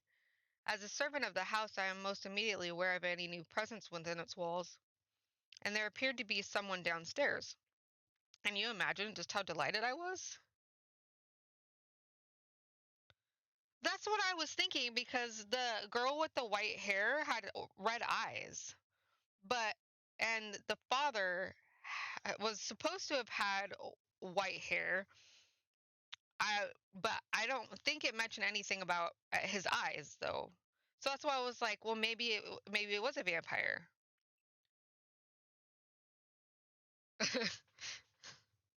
Well, maybe. I mean, if they don't see themselves in the mirror, then obviously. Um, but I mean, it was obvious. It was obvious about his sister, but yeah, I didn't want to see it because I was like, no, there's no way that his sister would fall in love with him. But she did. Though part of me was anxious about what kind of person I might find, the possibility that it could be you had my heart aflutter. So resisting the urge to rush, I headed for the basement. Why would I guess? I mean, since it's her master, I guess.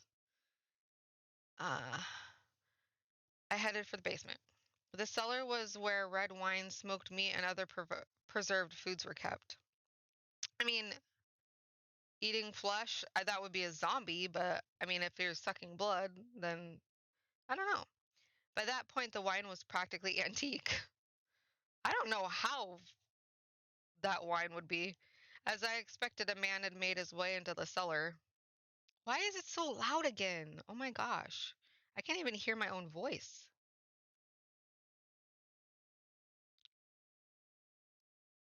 It's the volume. It's that volume.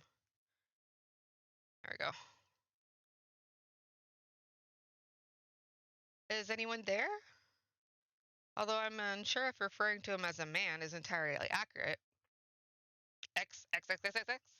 Okay, sometimes I have no clue how to say these things. Like they always put ah, and I'm not gonna just say ah all the time. Ah. It just doesn't sound right. It's just loud on my end. Okay.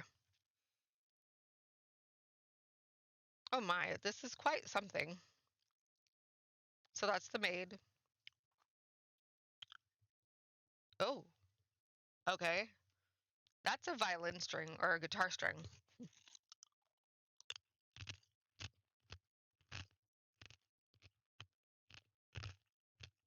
The very first thing I sensed was an almost unbearable stench. The odor emanated from the man, heightened by the food that he had carelessly rummaged through. Blood red liquid spilled from the wine barrels, soaking the floor.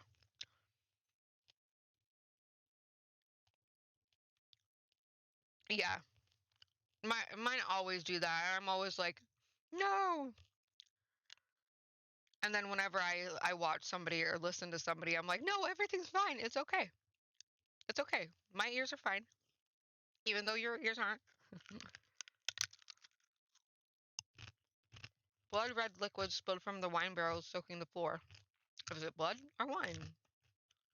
His sunken eyes had a piercing wolf-like glimmer in them. His teeth were sharp and yellowed, visible as he ripped into a chunk of meat. He grumbled in a seemingly inhuman tongue. Where did he get meat from? Oh, I guess maybe there was preserved meat down there.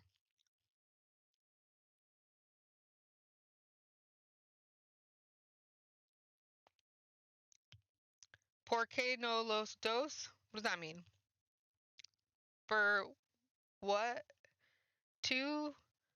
For what? I don't know.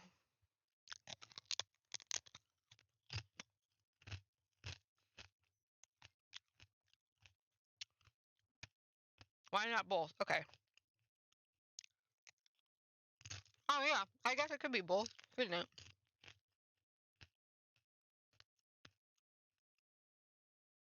Okay, I've already read that. I was looking at a beast, or perhaps a half beast. There was another sort of odor in the room, though. It had something of a kind of metallic tinge to it, and when I noticed this, I nearly passed out. The red liquid was not just wine, as I had assumed. The beast had, I presume, stolen a weapon from the village, a sword far too nice for him to lay on the floor by his side. I could hardly imagine how many people's lives he had taken with that blade. It was visibly wet with blood, even in the darkness of the cellar, but at the same time, it had an imposing gleam. Yeah, mm-mm. Blood and wine. Wine makes my tummy hurt. Blood would probably make my stomach hurt too, if it got that far. The fine, luscious aroma of wine could not mask the stench of the blood in the beast. Holding my breath, I took a few moments to ponder. Ponder what? Oh, master, you know. Tell me, were you summoned here by the mansion?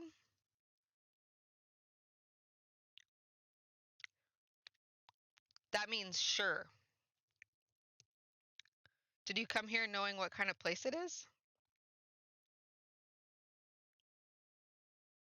Yes, I did. Hee hee hee.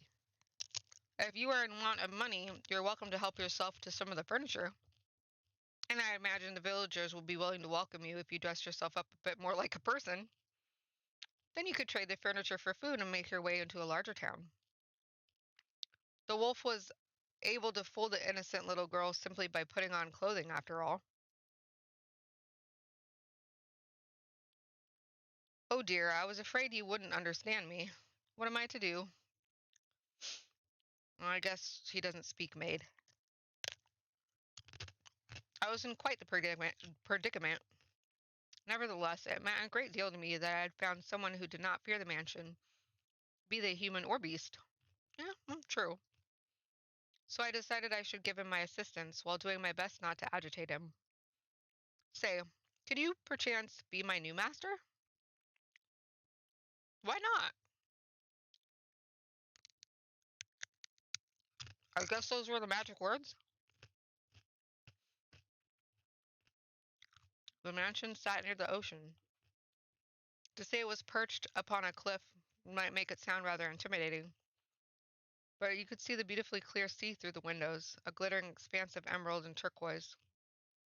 If the mansion had been in proper condition, it would have been breathtaking against the backdrop. I didn't know it was near the ocean, did I? I don't think so. I even wanted to plant orange trees in the garden. Though it was a tumultuous era, the sun still shone bright upon the land, which only served to emphasize the house's unsightliness. Yeah, totally normal. Ah, yes, perhaps I should give you some more background information. At that period in time, a war had just drawn to a close. The once gorgeous wetlands were infested with crows picking at decaying remains. Bodies of soldiers fallen in battle continually washed up on the shores of coastal villages. The people wanted to do nothing more for the curtain to draw on that deeply political contest. And when it finally did, the kingdom, with its richly fertile shores, was stripped of its independence, beginning a new era under rule. The people were exhausted, their spirits wasted away, and the splendor of the ocean and sky did nothing to help. In my mind, the beast was emblematic of the times, emaciated and enveloped in the scent of blood. Oh, yay! My bot actually meowed at somebody. Normally, it meows at the whatever the command is, the $ at username, because like not a lot of people chat. So the only people it meows at are chatters. Which I mean, I guess is cool, but not if you don't have any chatters. So it meows at me sometimes. Sometimes it'll meow at itself, but well, it's good. I'm happy.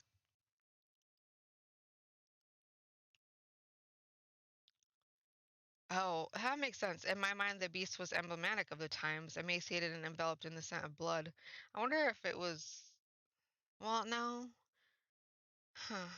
Hmm. But the war came to an end. Thus, the beast did not have to remain a beast, I thought. Did he?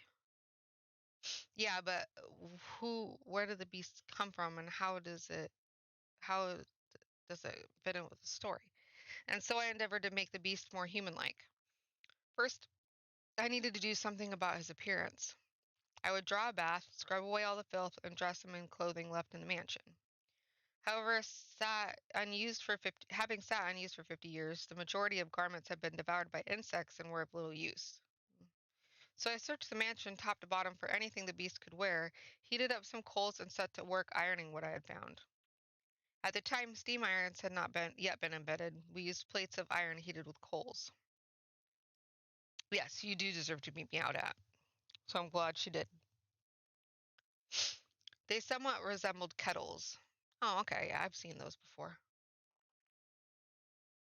I even prepared meals for the beast in order to teach him proper table manners. Although, with the mansion in a nearly uninhabitable state of disarray, there was only so much I could do in the kitchen, and the only supplies I had to work with were what was left in the cellar. I wonder why she didn't. I wonder if she only appears when in the house when there's somebody in the house. Because why would she have left it in disrepair that whole entire time without anybody in there? She was a maid. She could have kept up with some stuff. Hmm. Yeah, 50-year-old clothes would be falling apart. Oh, I would be sneezing up a storm. As such, I was not able to put use the cooking skills I had learned in the flaxen-haired family's time. Now, you mustn't eat with your hands. Do you want to get your fingers and face dirty? Well, I mean, they're black. Uh, I can't get any more dirty than that.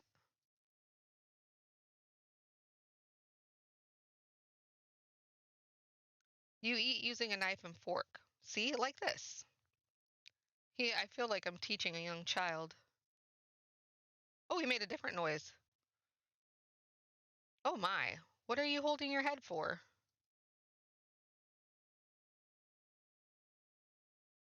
Oh dear. Perhaps I should be teaching you to speak before table manners. Vampire ghost, yeah. Oh, he's growling now. Okay. Worry not, we have plenty of time. You needn't act so frightened.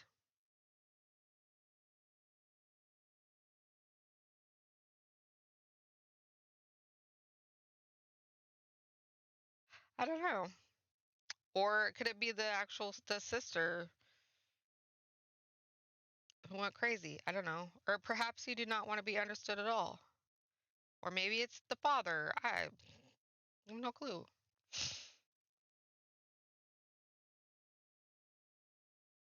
Would you be so kind as to tell me your name?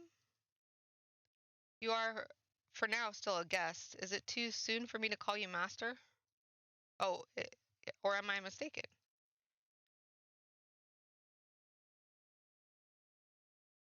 That looks like master, but I don't think it is. Your name. That is what people call you. How about I start by telling you my name? I am called. What's her name?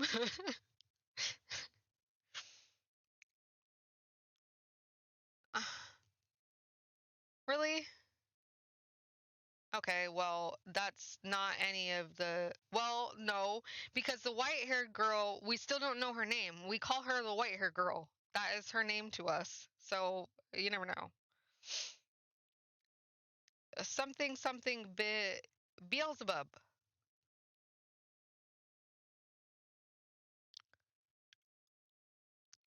Bestia. Bestia. Okay, so that's her name? Bestia. Your name is Bestia? I see. Then that is what I shall call you, Bestia. My, you seem rather perplexed as how I was still alive. He had in fact attempted to cause me harm, however. Okay, so it's a boy. I am a servant of the house. The beast called himself Bestia. Bestia, I guess? Bestia? It is a curious thing. When I learned his name, he seemed to take on a new importance in my mind. He was not a mere beast, but the thing called Bestia. Master. Oh, should I ever have the chance to hear your name, I'm certain you too shall become more of substantial presence. But you must always remember, Master, that even if you do not remember your name, and even if you never know mine, you have always held a special place in my heart. And thus began my tranquil days with Bestia. Slowly he began to learn the human tongue, and I was, to be quite honest, rather thrilled. To be certain, I was afraid of the beast, but my fear was not so strong as my elation that there was someone else in the mansion, someone to whom I could speak, and someone that might become my master. Come now, you must pull weeds out, all the roots, or they will soon grow back. This is a task that requires perseverance.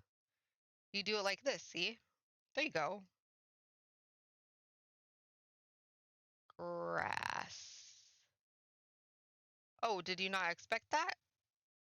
What appears to be many plants on the surface is actually all connected within the soil.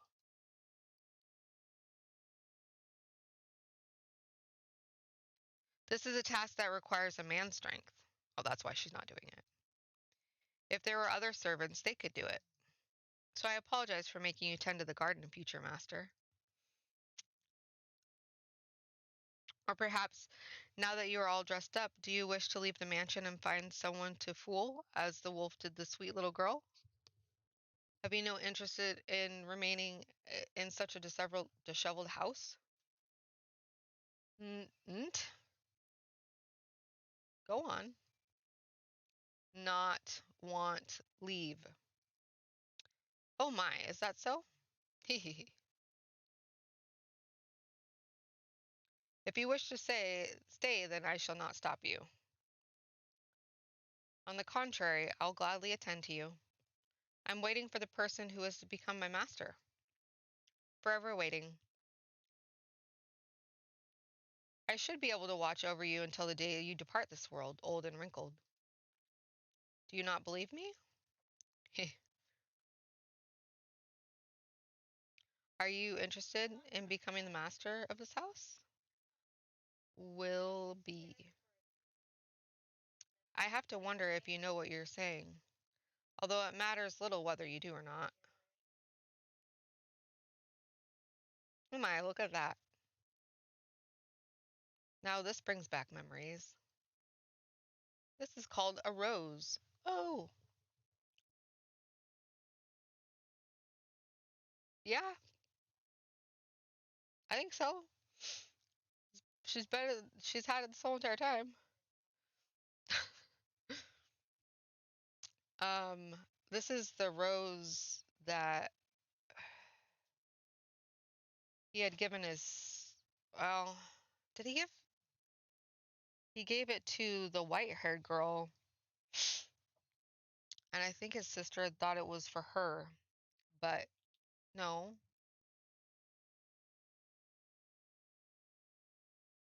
Yeah, and the white-haired girl had thrown it or dropped it or something.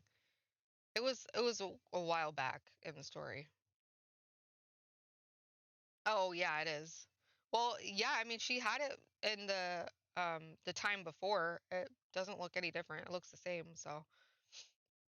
Yeah, actually they all have really cute dresses. Honestly. They had in the last chapter they had really cute dresses, so. Do you know what a rose is? It's a type of flower. Not no. Do not know. I see. Then allow me to teach you. What you have here is not a real rose. The real roses wilted and are sleeping in the soil. I like the art style too. It's just sometimes it doesn't change. Well, it didn't change as much as I wanted it to before, but it's changing a little bit now. Um, a little bit more now than it did. So I think it was probably just the progression of the story. This is called an accessory. It's something women wear. It's like a pin, I think, a rose pin. The beast held an ornamental white rose in his hands, an object someone sometime meant to give to someone else. Curiously, the white rose was just as stunning as it had been the day it was made, despite being buried in the earth for so many years. I hear roses make wonderful gifts. He stared intently at the decorated rose. I'd presumed the beast would either discard it disinterestedly or destroy it, but much to my surprise, Bestia held it gently in his hands as though it were something precious to him. Oh, it might be Mel, the boy, or it might be the girl. Who knows? Are you, perchance, considering giving it to me? So you're not. Very well. Is there someone else you'd like to give it to? Dot, dot, dot. In that moment, a thought floated through my mind. The thing I had found in a pool of blood in the cellar was a monstrous creature indeed, but perhaps that was not at his core what he truly was. So I asked him a question. What is it that you desire, Bestia? I don't think he knows how to say what he desires. This mansion fulfills people's desires. Does it? Does it really? If you yearn for something, I mean, hmm, want, live, peace. Okay. Look at that filthy thing. Yes, the wolf is pretty scary looking. A beast. It's a beast. It's eating goddamn sand. Are you really that hungry? Beast, you foul creature. Stay the hell back. Get any closer, filthy beast, and I'll kill you. Several days passed by, and Bestia began to act more like a person. The mansion followed suit, slowly becoming more habitable, though not yet back to its former glory. No flowers grew in the garden, but neither were there weeds infesting it. The dusty corridors, shattered windows, rust-covered kitchen gradually returned to their proper states. Bestia learned how to change his own clothes and how to draw a bath.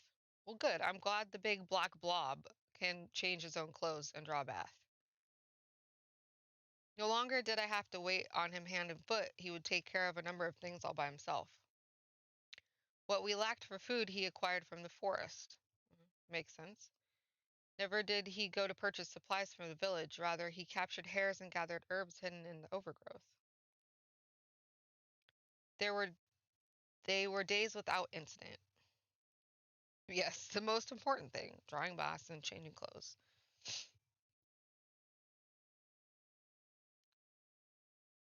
And though such a life may be want for excitement, peace is something that you mustn't take for granted. Those who have it cast it aside, finding the leisurely flow of time dull. Only those who have never experienced it truly know how precious it is. Bestia appeared to be content. He wore an expression of solitary serenity. Merchant. Someone. Is anyone there? And then one day a crack formed in the uneventful tranquility. Is anyone in there? Could you part with some food? The merchant wanting food.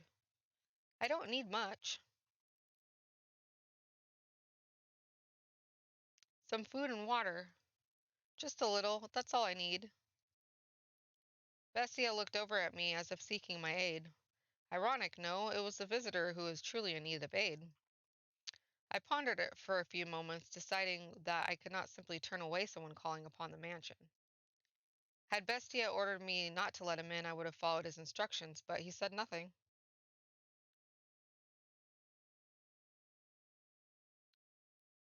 Oh, I, wait, was that the merchant or is that the beast? I don't. The best.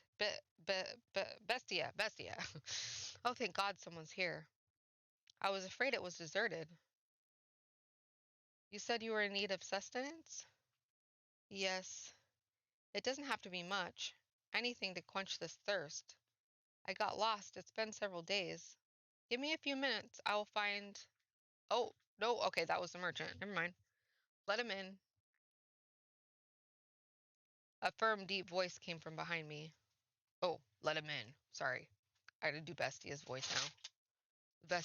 Bestia's voice is not guitar anymore. No, it's okay. You can change it because I have that. You can put it up wherever. No, it's okay. Okay. Oh yeah, I didn't thank you for the follow on December 27th because I wasn't streaming at that time. So thank you for the follow. And I could have sworn that maybe it was, I don't know, maybe it was me that followed you or something, but I don't know. I thought you had been following me before, but maybe it was the opposite. Or maybe I just remember your name and everything else I just made up in my mind. Okay, Bestia, let him in. I can't really do a really deep voice, but I can do a deeper voice. I was quite startled.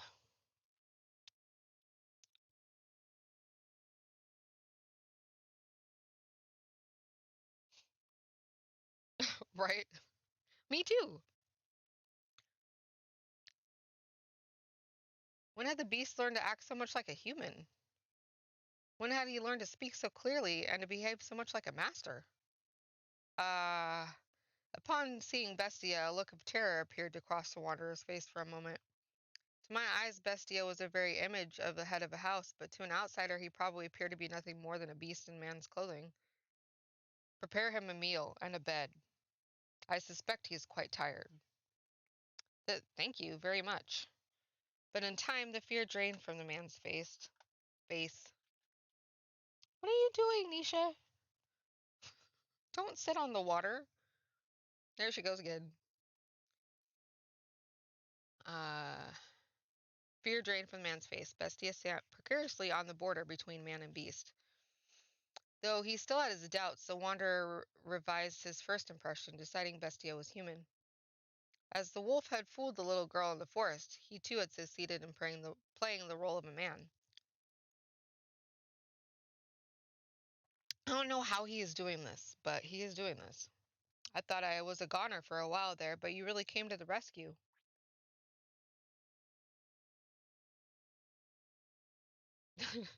Yeah, she is quick because she knows that I'll get mad at her if she just stays there. You're not sitting on my purse. No, no, no, I know. My God. I got a new purse for Christmas from my mom and my stepdad. And it's like my first real Coach purse. My first like real good, nice purse. And she went and just sat right on top of it. No, you're not. You can sit anywhere else, just not in front of the camera. Like not right in front of the camera and not on my purse.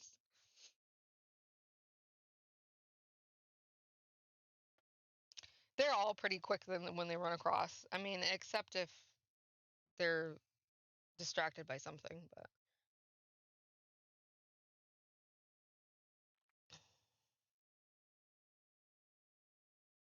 okay, I don't think my phone needs to be on the charger anymore. Nope, it's at 100%.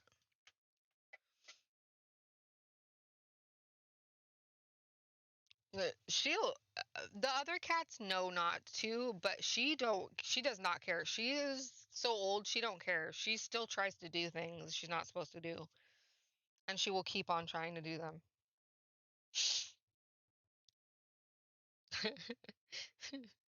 Ma'am, ma'am, ma'am, ma'am. Sorry. I scared Mama. Mama's the name of the mama cat. Her name was Noelle because I got them during Christmas time, and then I just started calling her Mama, so her name's Mama. And the baby boy is used to be Dexter, but his name is Bobo because he's a little he's a little he didn't get like because he was so little when we got him. He didn't get a lot of like nutrients from mom.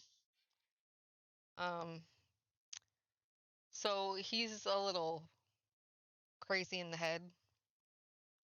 Um, he's our special boy. So yeah, he gets he like you know how like people with autism like sometimes they'll have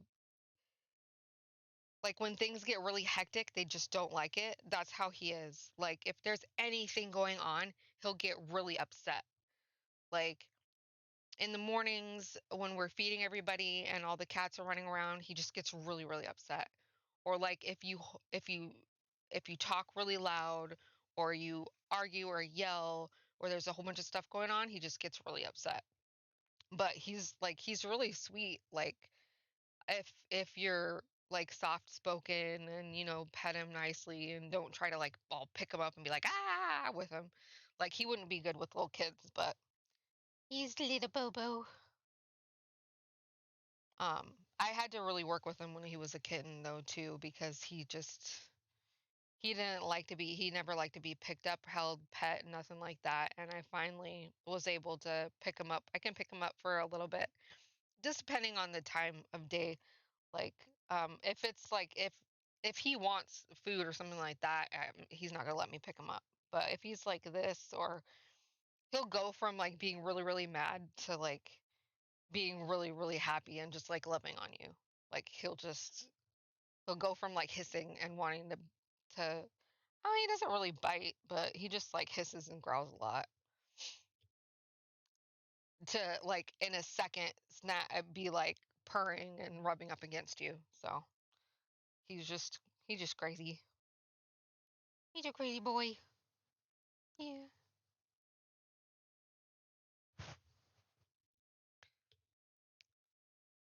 Yes.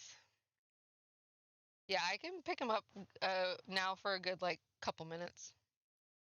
I never used to be able to pick him up unless there's food on the ground and he wants that food or he's hungry, which he's always hungry. Hmm. Anyways, let's see here. Okay, Bestia not saying anything.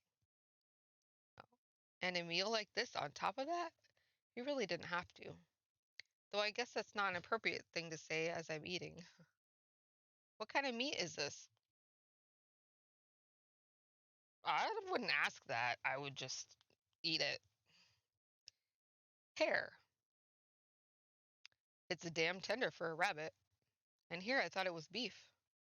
You have quite the skilled chef. Yeah. I mean, okay, it's rabbit. At least it's not yeah, something else.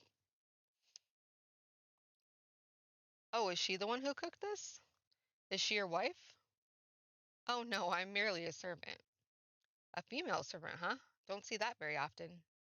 This mansion's just full of surprises. I can hardly believe it. Lost for days, and as soon as I think I'm dead, there it is. Thinking back on it now, it's miraculous. That would be weird if the mansion was like Howl's Moving Castle, to where it just like appears in different places. Rude, nosy guy. I don't know. Maybe that's what got him alone and looking for crap in the first place. Because, okay, because it was in the first chapter, there was the rose garden. So all you ever went out to was the rose garden. You ran to the church where the priest was, and you run through the town, and they went to the theater. But they didn't say anything about being near the water at all. Again, that was a while back, but still, I mean, water couldn't have eroded it that fast. Like it's a whole different setting, so I don't know. Maybe I'm just being mm. and he seemed like he needed it, and there it was. Unless this merchant is tied to the house somehow. I mean, he's got to be tied to the house somehow. Well, I mean, I guess he doesn't have to be, but he's got to be a part of the story somehow because he's in the story. But why are you two living alone in a house on a cliff? It didn't say anything about a house on a cliff before, but it very well could have been, and the town could be behind it, or the cliff could have eroded. Okay, I'm done. I'm just gonna keep on going. we. Oh, I beg your pardon. Asking so many questions without telling you about myself. My apologies. Just a little too excited to finally see other people. I'm a merchant. I do international trade. Obviously, you're not doing it very well. Until a few years back, spice exports pretty much all came from one place. But now that we've established trade routes of our own, my country's fighting tooth and nail to push its exports. And in fact, some have lost a few teeth in that fight already. But that's just how it works. It's a cutthroat world. You do what you must to survive. That's just how it works, the merchant said, a sorrowful look on his face. He was quite clearly putting on a show, though. Confidence in himself and his homeland radiated from that man. I came to this land to do business. Yeah, he is nosy as hell. But much to my chagrin, I somehow ended up lost in the forest. I don't think Bestia is. I don't. I don't. I wandered around for much longer, I'd have lost the chance to ever see my beloved again. Your beloved? Yes, sir. I'm constantly out on business, so we only get to see each other a few times a year. But she always awaits for my return. I'd like to introduce you to her if I ever get the chance. She's a pretty girl, if not especially striking. Is that so? The merchant was a man of many words, and I for one do not mind a lively supper table, though I know not how Bestia felt. At the very least, I was glad we had invited the wanderer into the mansion. He was, after all, holding a proper conversation with someone, and he seemed to be having success concealing his piercing beast-like gaze. However, oh, right, I stopped by the village before entering the forest, and I heard a bone-chilling tale there. Okay, so there's the village. Okay. Oh, well, if you fall asleep, sleep well. I'm glad that I'm not. I mean, I'm trying not to be monotone, but sometimes I can get like that. Okay. Oh, right. I stopped by the village. Okay, heard a bone-chilling tale there. As soon as the merchant brought up the subject, a palpable tension spread through the room. They say there have been sightings of a beast. Oh, oh. It's a creature unlike anything anyone's seen before. Not a wolf or a bear or anything like that. It even attacked the village once, killing several people. Ooh. Thankfully, the men managed to drive it out, but the creature is still alive. Dang it. There's nothing in this world scarier than a vicious beast. Really. So you should keep an eye out. Wouldn't want to accidentally let a murderous beast into your home now, would you? At the villager's insistence, I had the smithy forge me a knife. Is that knife? Huh? With you now? Well, yeah, I've got it on me. Only good to defend myself with, but it's better than that knife. You brought that knife. You're here to kill me with that knife. What? You're going to stab me again and again with that knife like they did the last time. That's why you're here, isn't it? Uh-oh. You've got him. You freaking made him mad. Well, what are you talking about? What's gotten into you? Stab and stab and stab. Calm down. What are you so worried about? I'm not going to hurt you with this. Well, what did you just say? Eek!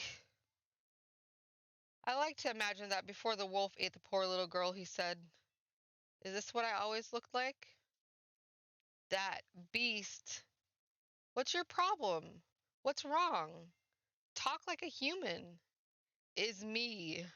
Stop. Stay back. Get any closer and I'll stab you to death. You act like you only just realized I'm a beast. Eek! That's right. I'm a beast. I killed them.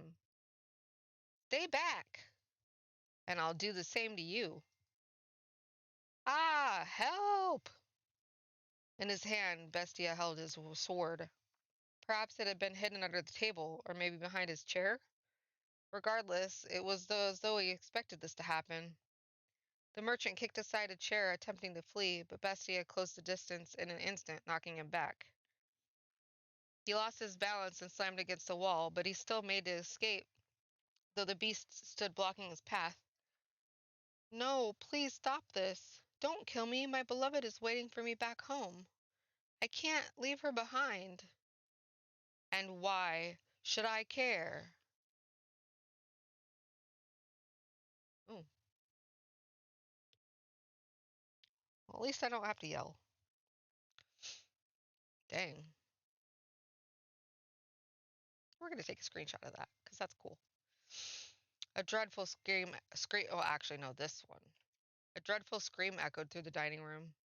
I reflexively covered my ears. Please help. Someone, anyone. No one's going to come for you. This mansion's a long way from town. Help. That woman, where did she? Why isn't she here? She was just. Ah. You'll kill me if I don't kill you, and so I must show you that I will. I must show you that I'm serious. I must kill you or you won't understand. You just won't understand. If I don't show you firsthand, you won't understand. I'll make you understand. I'll make your flesh and bones understand. Kill. I'll kill you. I'll kill you. Kill you. Monster. That's right. I am a beast.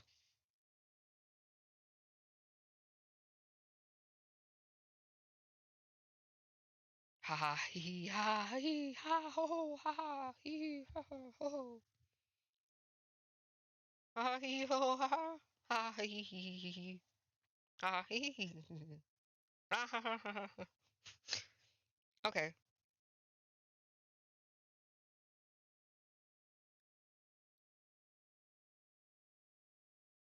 They had been enjoying a peaceful meal around a table together just minutes earlier. So what had triggered this? If I were to guess, the merchant saying the word knife is what caused the beast to snap. A simple, small thing set him off. I could not comprehend it. Bestia, who said he wished for peace, was staring down at a ravaged corpse of the merchant. With a look of with a look of ecstasy on his face. Master, can you understand how he felt? Even just a little? Did he not yearn for peace, but for slaughter?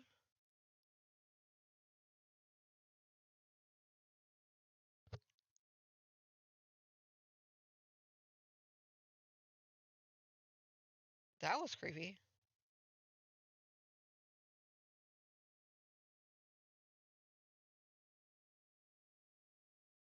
Pauline? All right, that does it for today's shopping. I've never seen Pauline before. I'm gonna save.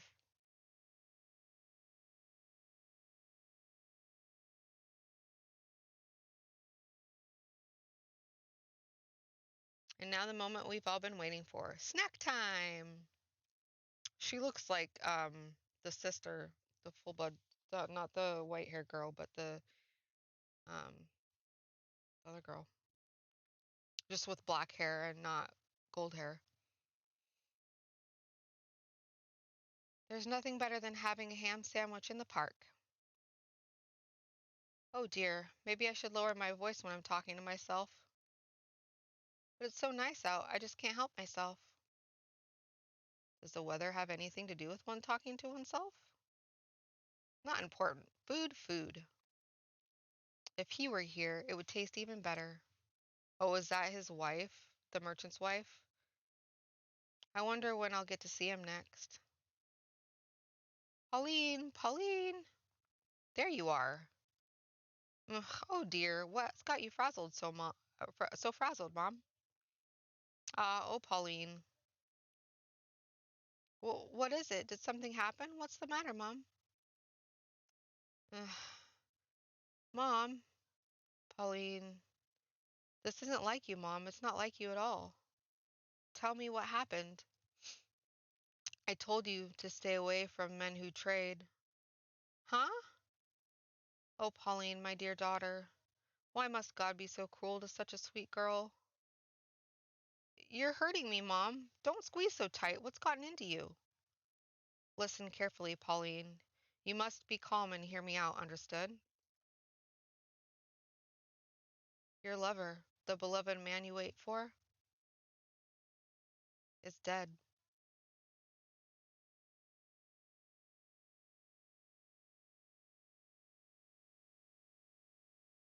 The beast's humanity began slipping away from him after that encounter. He had returned to the thing I had found in the cellar. Actually, he prowled the mansion's halls looking for more barbaric than ever. Despite all the effort he had put into learning to act like a human, he now ripped the velvet curtains off the wall, howling shrilly, stomping back and forth through the hallways and ravaging the garden.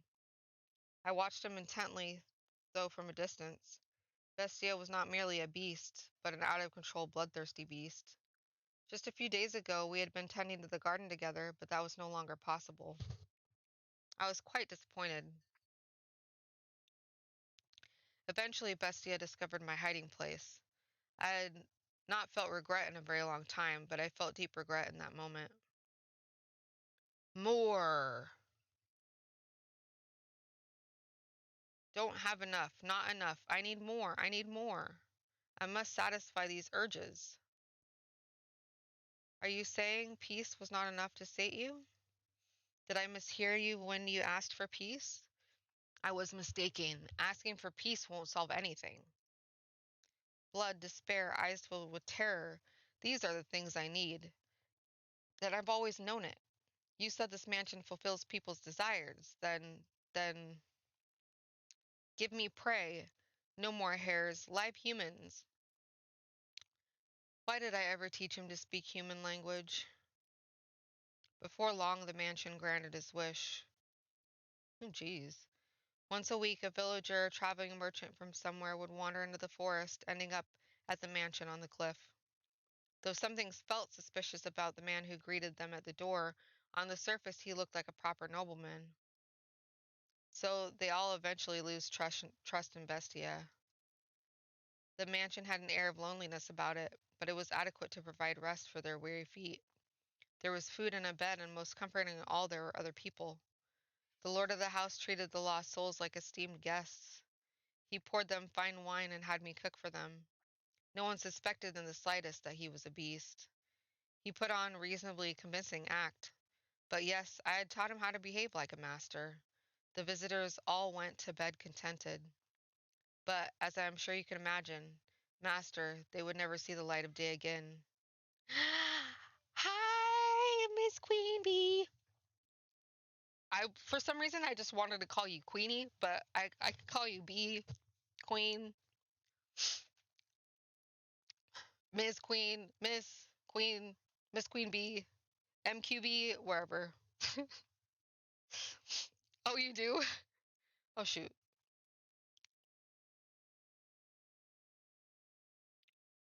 How are you doing? Did you stream today? Okay, anything. Oh, I'm just kidding. That's an old joke.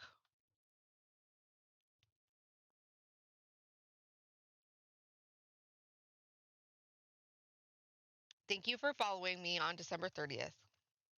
Okay, I'm up with all my follows. My last two follows.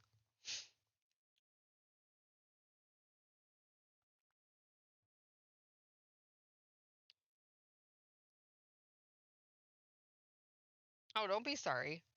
You're fine.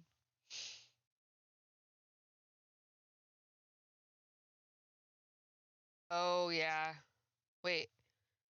Is, was today your no, wait. Did you work yesterday or was today your first day back after the holiday? I forget. Okay, first day back to work today.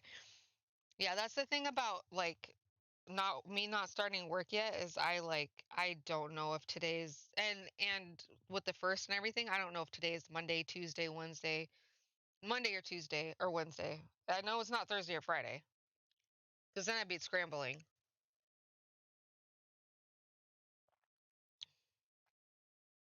So how was it?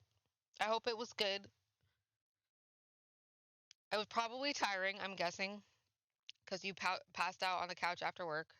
I'm probably going to be doing that all next week.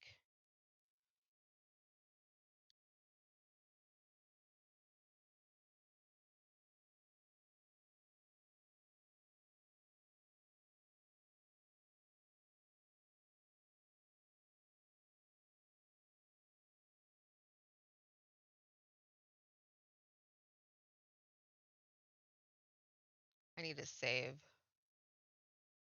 I'm pretty much done for I don't know. Maybe not. I don't know.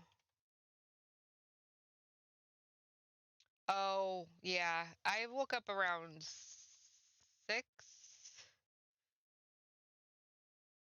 6:30, I think.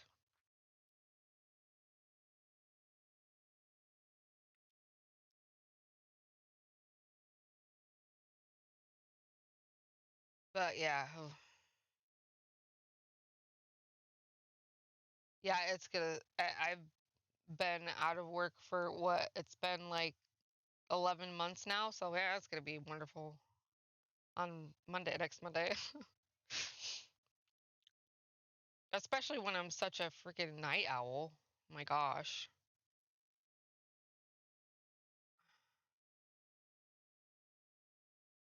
What was this?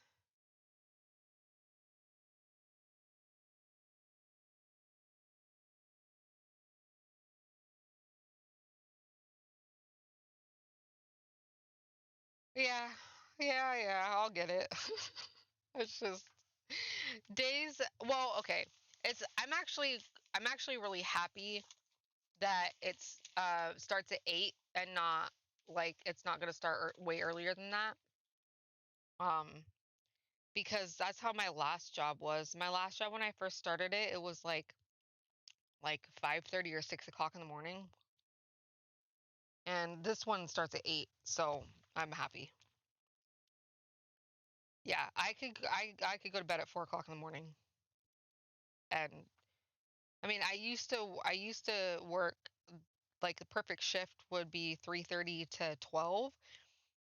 And then I'd stay up for like a few hours and stream, and then I'd wake up around like 10 and do some stuff and then go to work.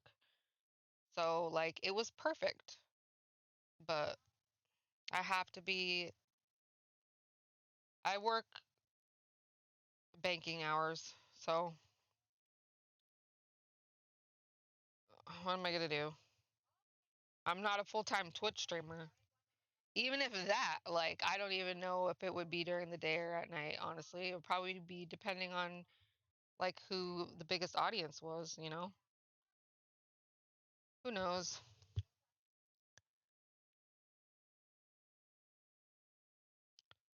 I think I'm too old to be a full-time Twitch streamer anyways, even if I could talk.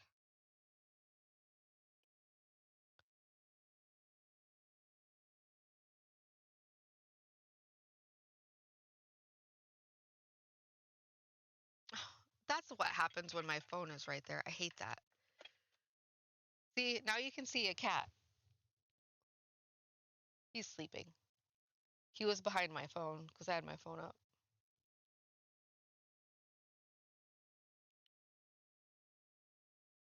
Make it go higher. Or higher. I'm waking you up again. Sorry. I'm waking you up again for a second. Oh, you're so soft. You're so soft.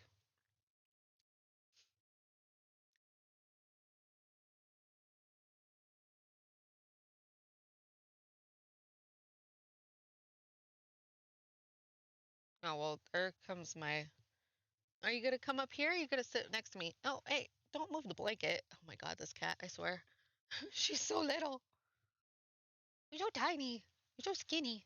Look how skinny she is. You're so skinny. You're so skinny, mama. Okay. Ooh, thank you. Let me.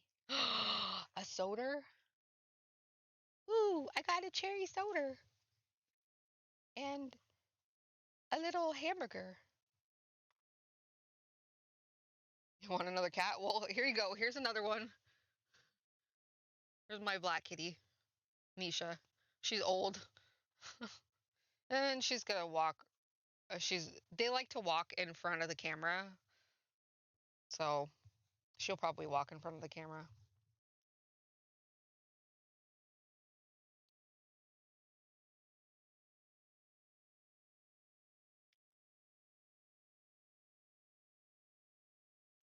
Ugh, my God. I got cat hair all over me.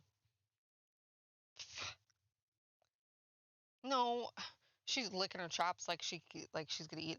Did I get? Oh, okay. Oh, I got some. The heck? Was that in? I don't think that was in the game.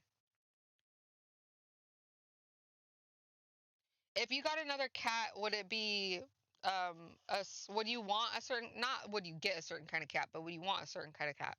Like me, if I ever got, like, I'm done with cats. Once I'm done. Um except if I found a Siamese, like who needed a home or something like that. Cuz I love Siamese. Oh, Maine Coon. My cat who passed away last year, she was part Maine Coon, part Norwegian Forest cat. She was huge. Um, and she needed a home. Um, one of my best friends had a friend in California who was moving somewhere where she couldn't have the cat, and so I took her in when she was little. She had like extra paws, polydactyl, and this mama and her baby are rescues. And my black cat just needed a home. She was old. She was like 17, I think. Um,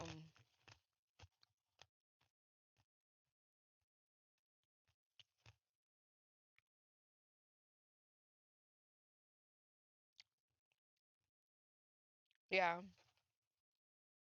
yeah. She was with me through a lot, a lot. So. But so is Nisha.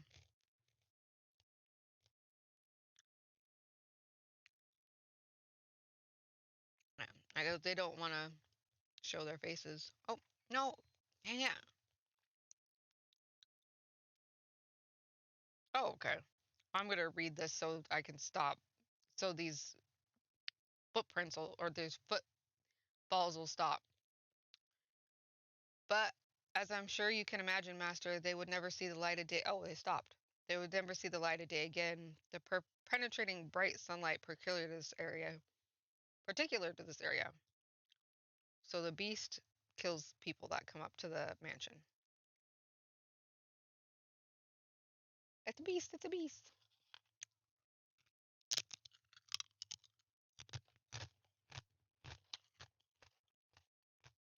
Oh, it's life. Damn. Is this a Cool Ranch Dorito? This must be a Cool Ranch Dorito.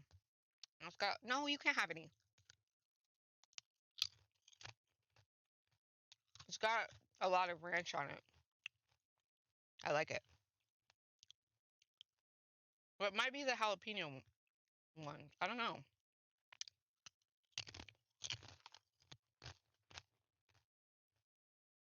Sorry, I'm all crunching.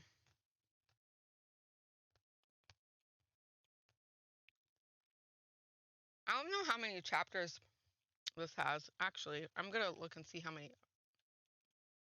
Dang it! Ah, a beast, you disgusting creature. Not you.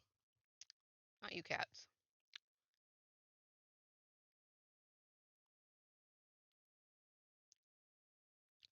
Okay. Um, chapters. This is the House of Fata Morgana, so we're gonna put Fata Morgana chapters. No, I don't want to walk through. I just want to know how long is it. 40 hours, and I'm about, I don't know. You'll maybe get to make about 3 decisions. Okay, I made one decision so far, and I don't know what it did. I don't remember even what it was because it was so far back. It was like at the beginning of the freaking novel.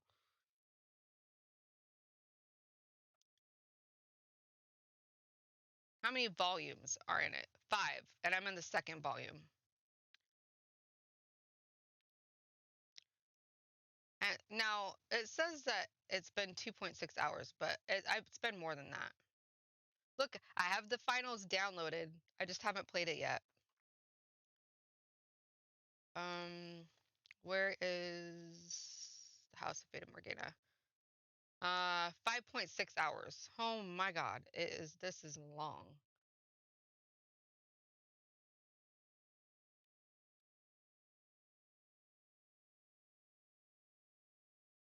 Yeah, definitely. I want to play it. I want to play it a little bit before I play with you. So I get to know a little bit of what I want to do beforehand. What I like.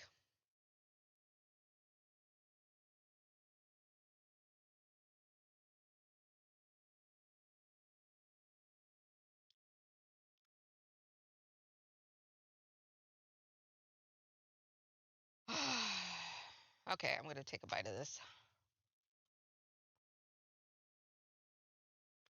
The buns are those Hawaiian buns? I think they're Hawaiian buns. Those are sweet.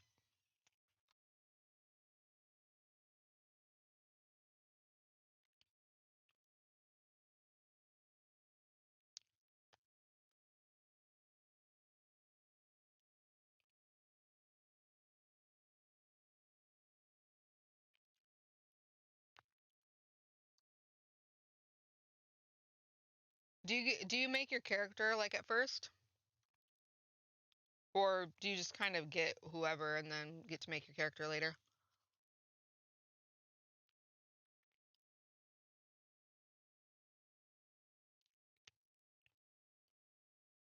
Okay.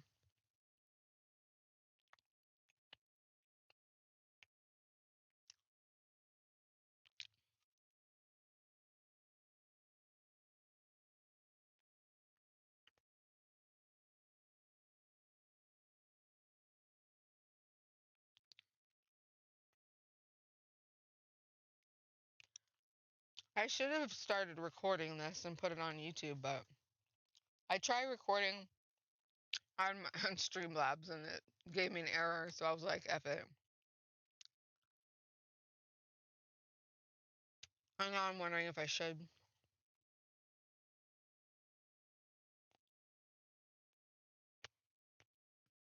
because it's so long.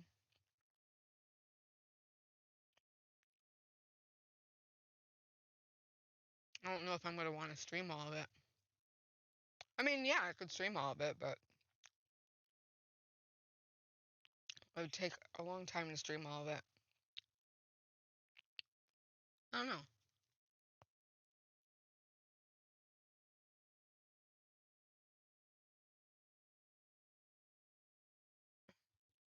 You guys cannot have any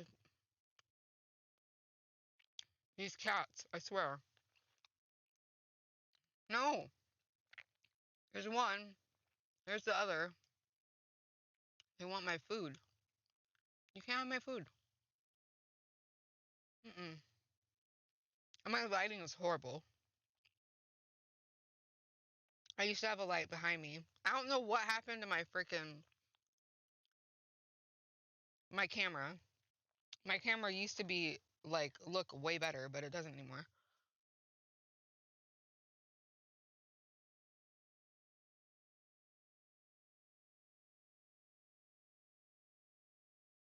Okay.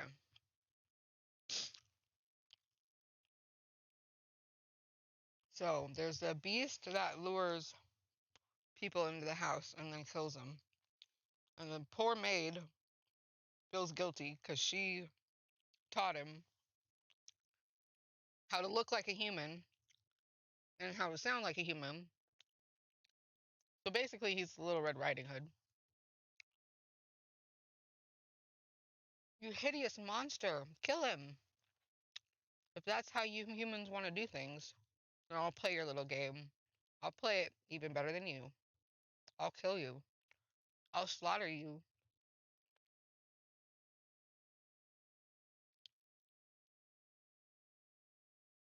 That is, that's it. Cry for me. Beg for your life. Pray for my mercy. Weep and struggle and suffer and die.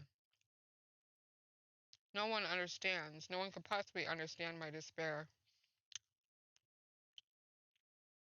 What did I ever do?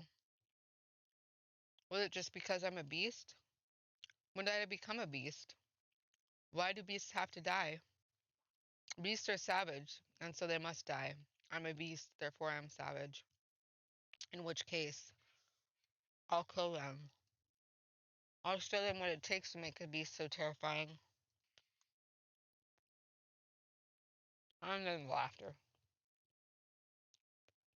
Moonlight crept through the torn velvet curtains, shining down upon the blood-soaked beast. It was a sight that would incite terror in anyone. Look at this. No one can stand up to me. Humans have no chance against beasts. Hee hee hee hee hee ha ha. More. I need more. Give me more prey. The mansion continued to sate the beast's demented craving, sending not one but multiple villagers into his claws. Into these blood-stained walls, oft which echoed his monstrous howls. Stop, please, I'm begging you, spare me. Oh God. Sorry, I'm not familiar with your God. Beasts have no need of gods. If this is the boy, I swear, he has some issues. I have a wife and son back at the village. Please let me return to them. Why don't you bring them back to me? I'll send them to the same place you're going. I am with child. Please let me go. Are you now? In that case, I'll kill the baby first. You damned monster. That's right, I'm a monster. And by killing, no one can defy me. I have to show the world that beasts are the most frightening things on this earth. The beast began to change his style, making sick banquets out of his kills. Some days he would tie his guests up in the cellar, playing with them for hours until they finally died. Some days he would drain them of their blood and bathe in it. Some days he would spread them out on the table and feast upon them. Every week, another atrocious party. He did everything imaginable. As a faithful servant of this house, I'm confident I can do most anything I am asked. Though you can surely imagine my surprise at having to use the cooking skills I learned while serving the flaxen-haired family to do that. I can only wonder if it actually tasted any good. Bestia's particular sword was always with him for his twisted banquets of self-gratification. However much blood stained it, it never lost its sheen. It was as though the sword drank of the flesh of humans. Master, can you imagine just how wretched I felt? The mansion, once a beautiful sight to behold, reeked of death and acrimony. The stench of rotting flesh seeped up from the cellar. Even the years it had spent forsaken and its ruins were preferable to that. Or perhaps I only had myself to blame. It was I who had invented the beast into the mansion, or invited the beast into the mansion. I'm gonna save.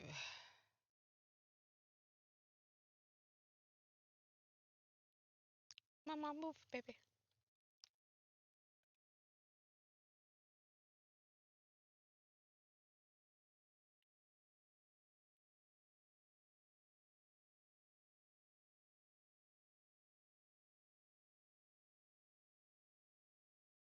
Oh, no, I don't want it. Dang it.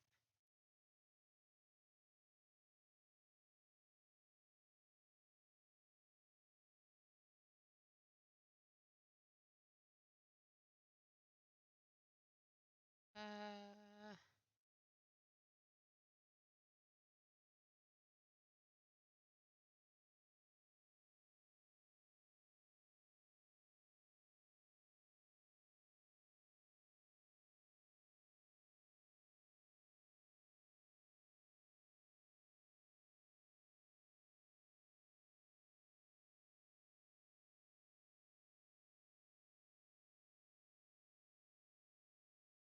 okay.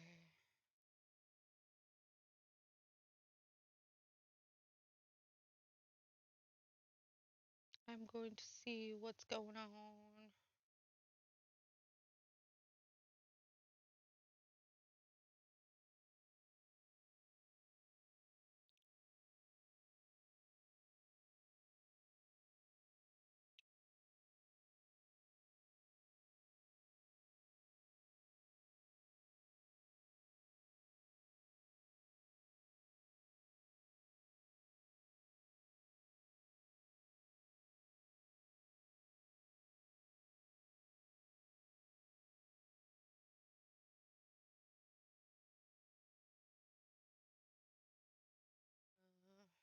She's almost done.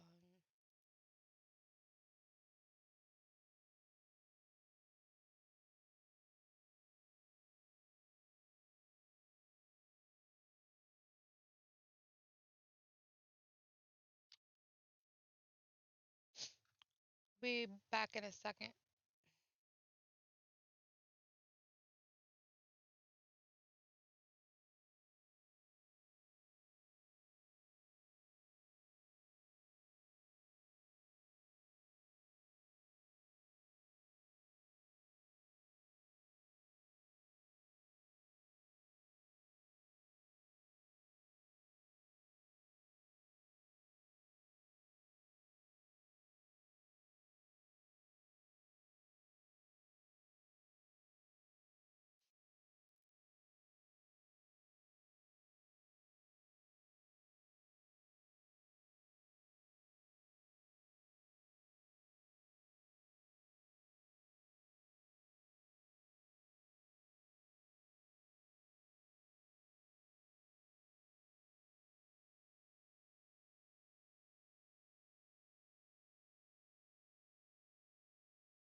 Okay.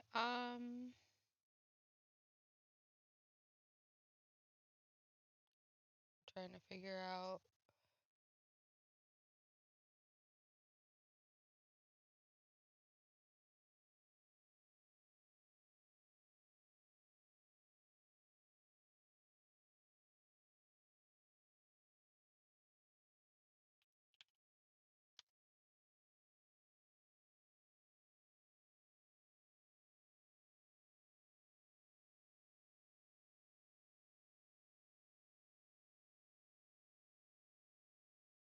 I am about ready to be done,